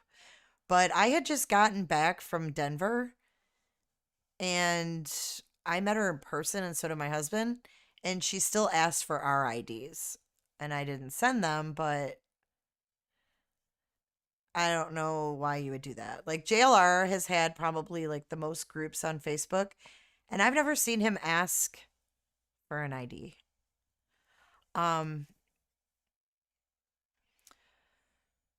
Let's see.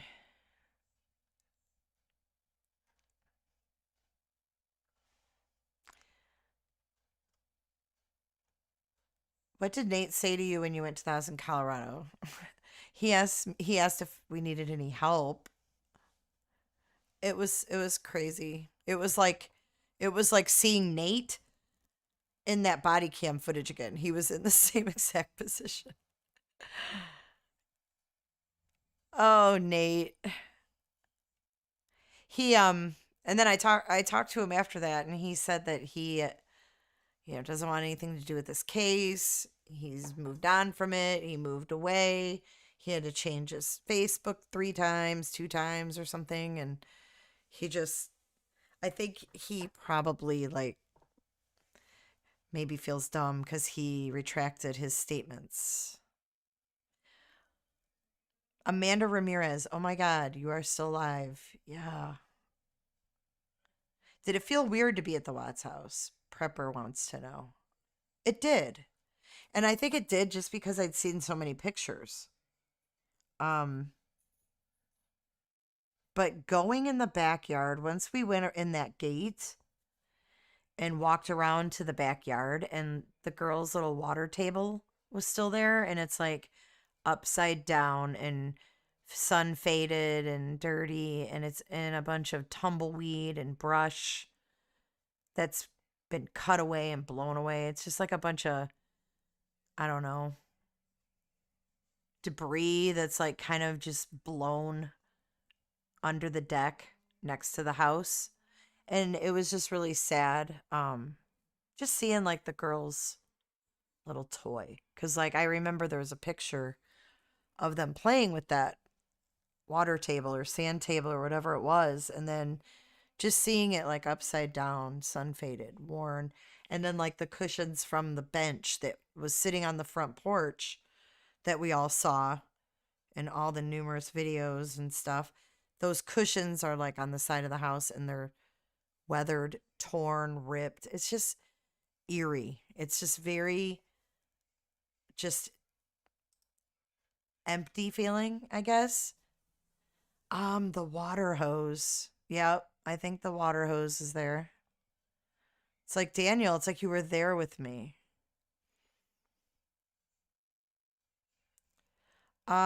Yes, the wooden playscape. Was it cold? Yeah, just very like desolate feeling, I guess. Just sad.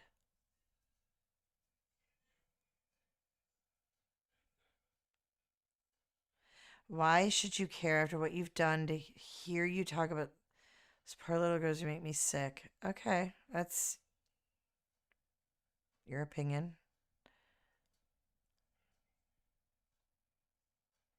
Yeah, the toys were there then too, exactly. I don't know, Michelle. I mean, like it's been a couple years now, so it's like, did they blow around? Did they? I don't know.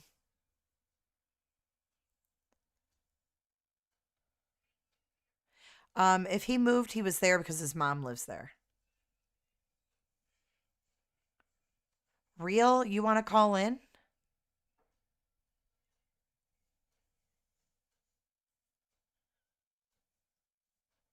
Yeah, like literally, he was just there like to visit his mom for a minute. It was just good timing, I guess.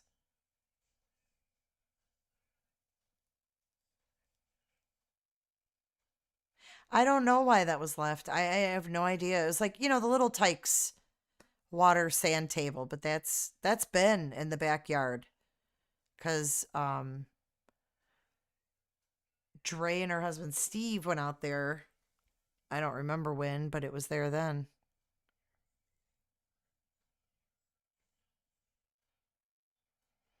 Maggie, no, I don't. Was that just asked?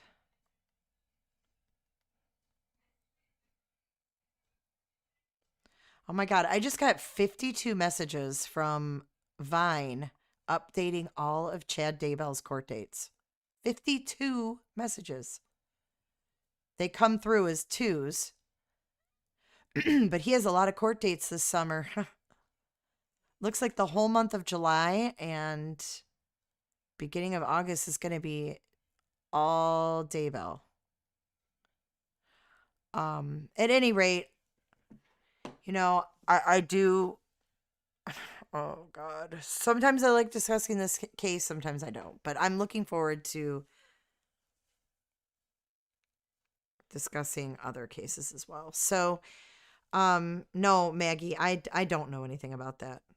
I haven't seen anything like that happening. So no, I can't say that's going on.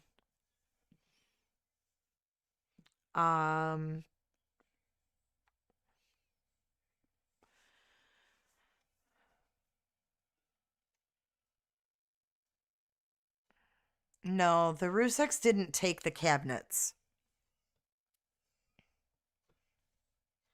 The cabinets are still in the house.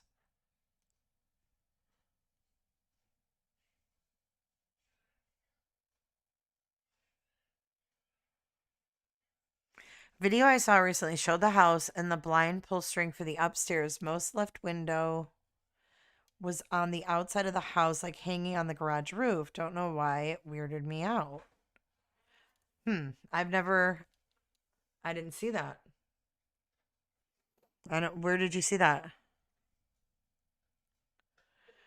They are going for murder charges and death penalty. I saw that. That just came out today, right?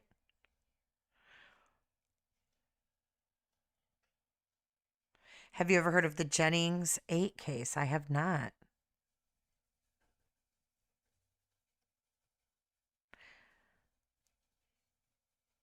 I know, real. Why do you have so many excuses why you can't call in? Like, you want to come in and type.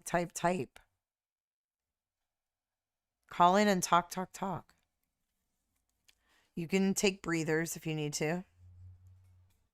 I agree, Michael Miller. I think the Watts case is played out. Like, I'm pretty much like, it's just, I hate to say luster because that's gross, but like, it was intriguing and it was interesting, and it's just kind of blah anymore, you know? It's just, I don't know. It's tainted, it's icky, it's. I know you said you had respiratory issues, Real Justice, but you can take breathers.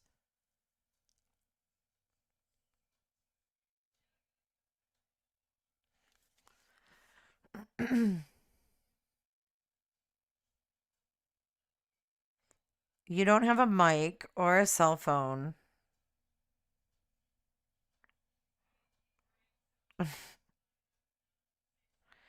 um, was the Ring doorbell still there when you went to the house? And if so, was it connected? I don't think so. I don't remember. I do know that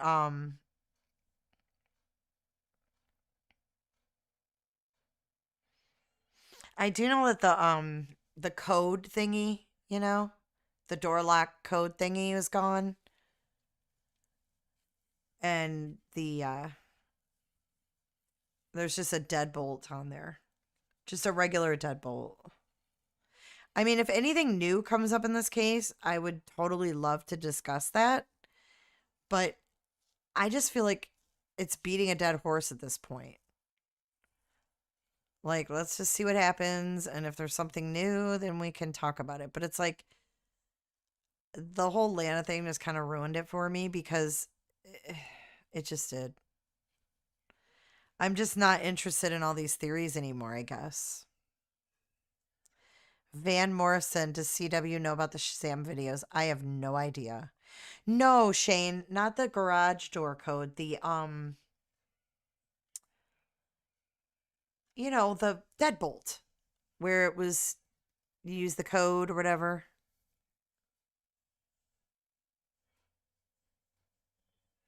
Oh, Danny, that sounds interesting.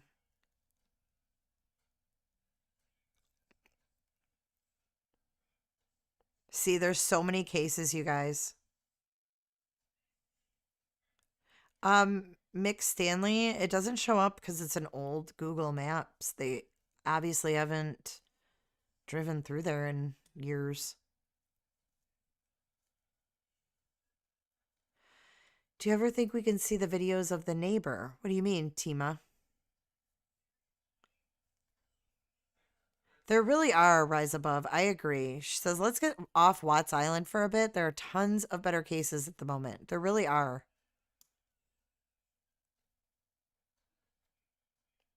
Michelle K. I would love that. I would absolutely love that. You can email me, jisforjustice@gmail.com. What is your true crime podcast called?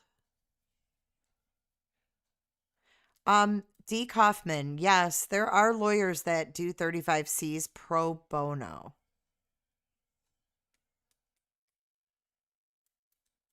Yep, Letitia is coming up. Actually, Megan Firamuska is going to be in court next week.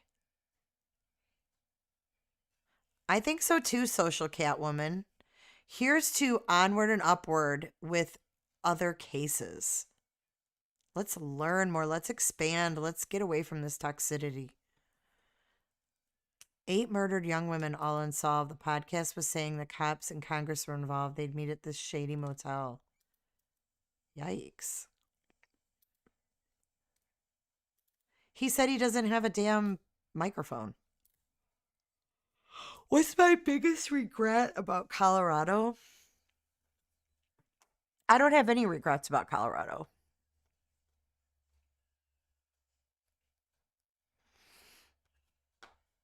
Am I going on Seeking the Truth?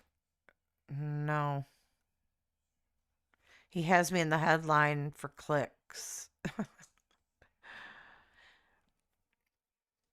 Have you ever elaborated on what happened between you and CK? Totally understand. I have.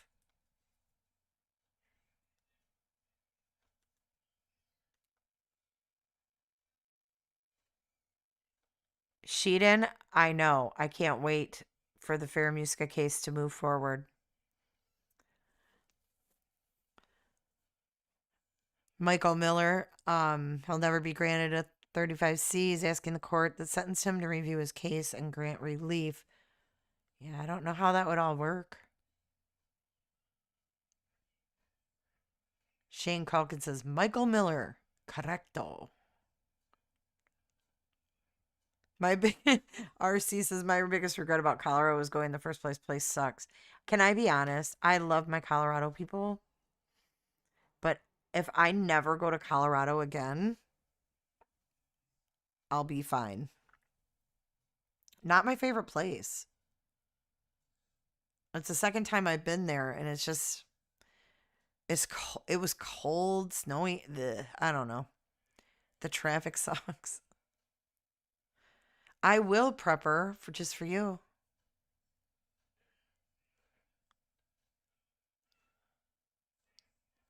Who, Blonde? Who are you talking about? I did not go skiing, no.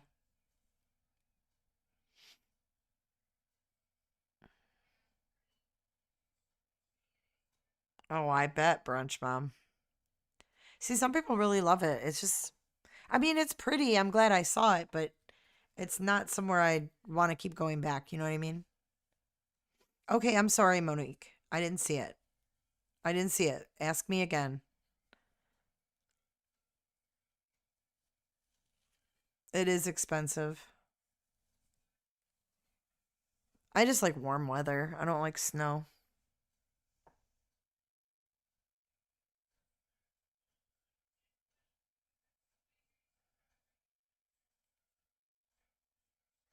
I'm sure, Maggie. There's all kinds of cases.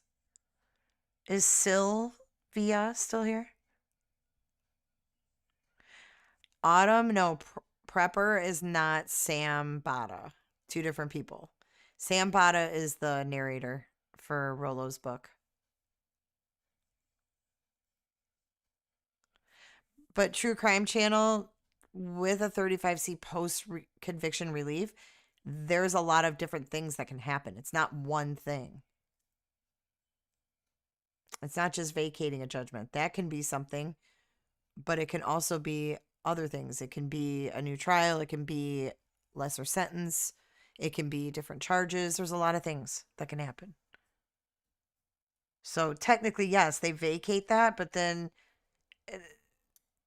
it's more complicated than that, from what I understand. Oh, there's Sylvia. Okay, so I'm waiting for this question that I've missed, and I hope I didn't.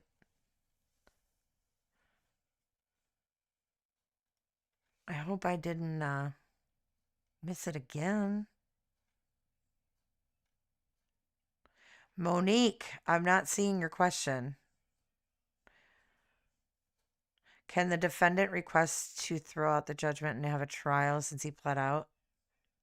I think so. Don't quote me on that. But you have to be granted the 35C. So, like, if they just deny his motion for a 35C, then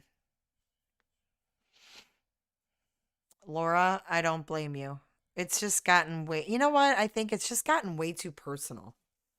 Like, to follow a case, it's intriguing and it's interesting until it gets, someone brings your personal stuff, you know? Yes, it's a 35C motion. It's not an appeal. And it's not considered like an appeal. How long have you been live? I don't have the DVR option on, I'm sorry. So when I get off of here, it will it'll process and then you can replay it.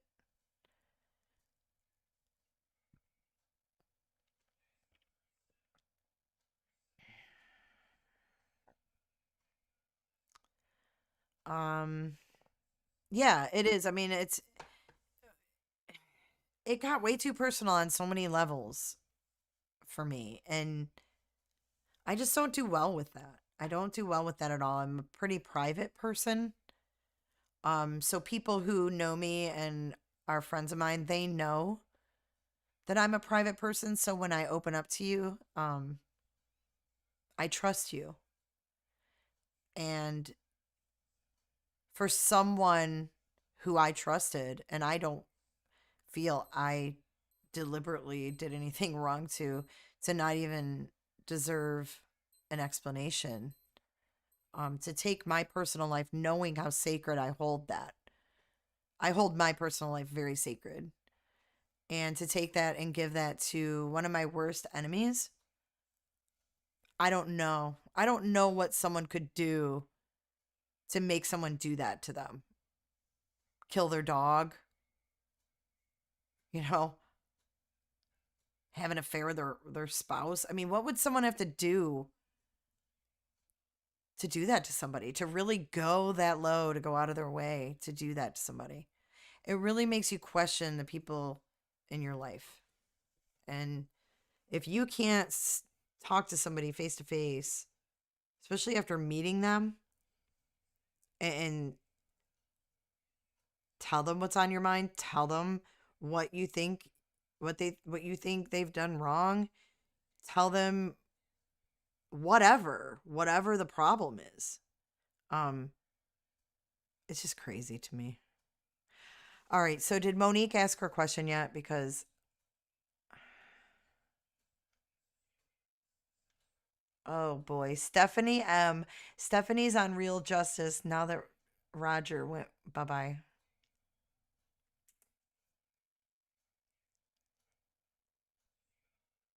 CC McGee, my stance on what actually happened. I have no idea. Yeah, I know. How could he not ask for a lawyer? I don't know. I don't understand any of this.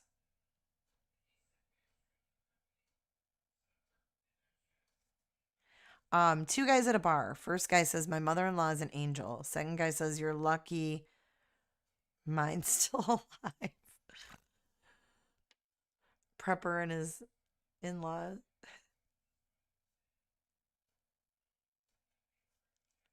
No. So Lana was asking for IDs for people to stay in her group.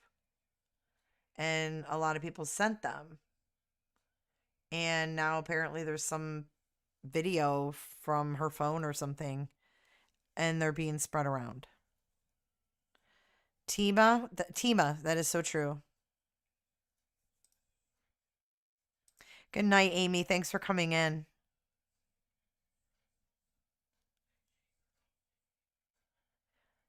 Keep your circle small. That's the truth.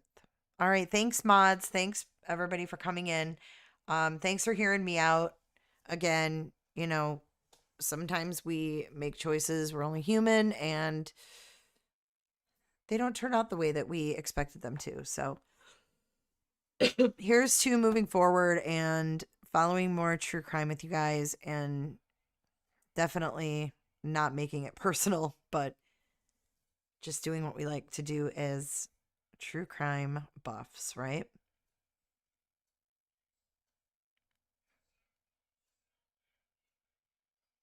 But everybody stay safe. And if you have any questions, feel free to reach out to me. You can message me, email me. All my contact info is in the description of the video. And I will put Roger's group in the description of the video when we get off here too. So if you guys want to come over there and join his group, you can. So just everybody take care and be respectful, and thank you. And Shell does not need to be rescued, she said. Send out the rescue boat for Shell. And Kid Canuck, thanks for being here. Rose, thanks for being here. Shane, thanks for being here. Prepper, all of you that I haven't seen in so long.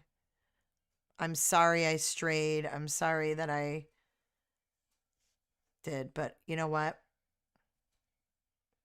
This too shall pass, you guys, and everything is going to be good, and we're going to talk Menendez tomorrow night, 8 p.m. Eastern. I hope to see you guys there. Bring your questions, and you can call in if you'd like. Yeah, it'll be fun. All right, guys, take care.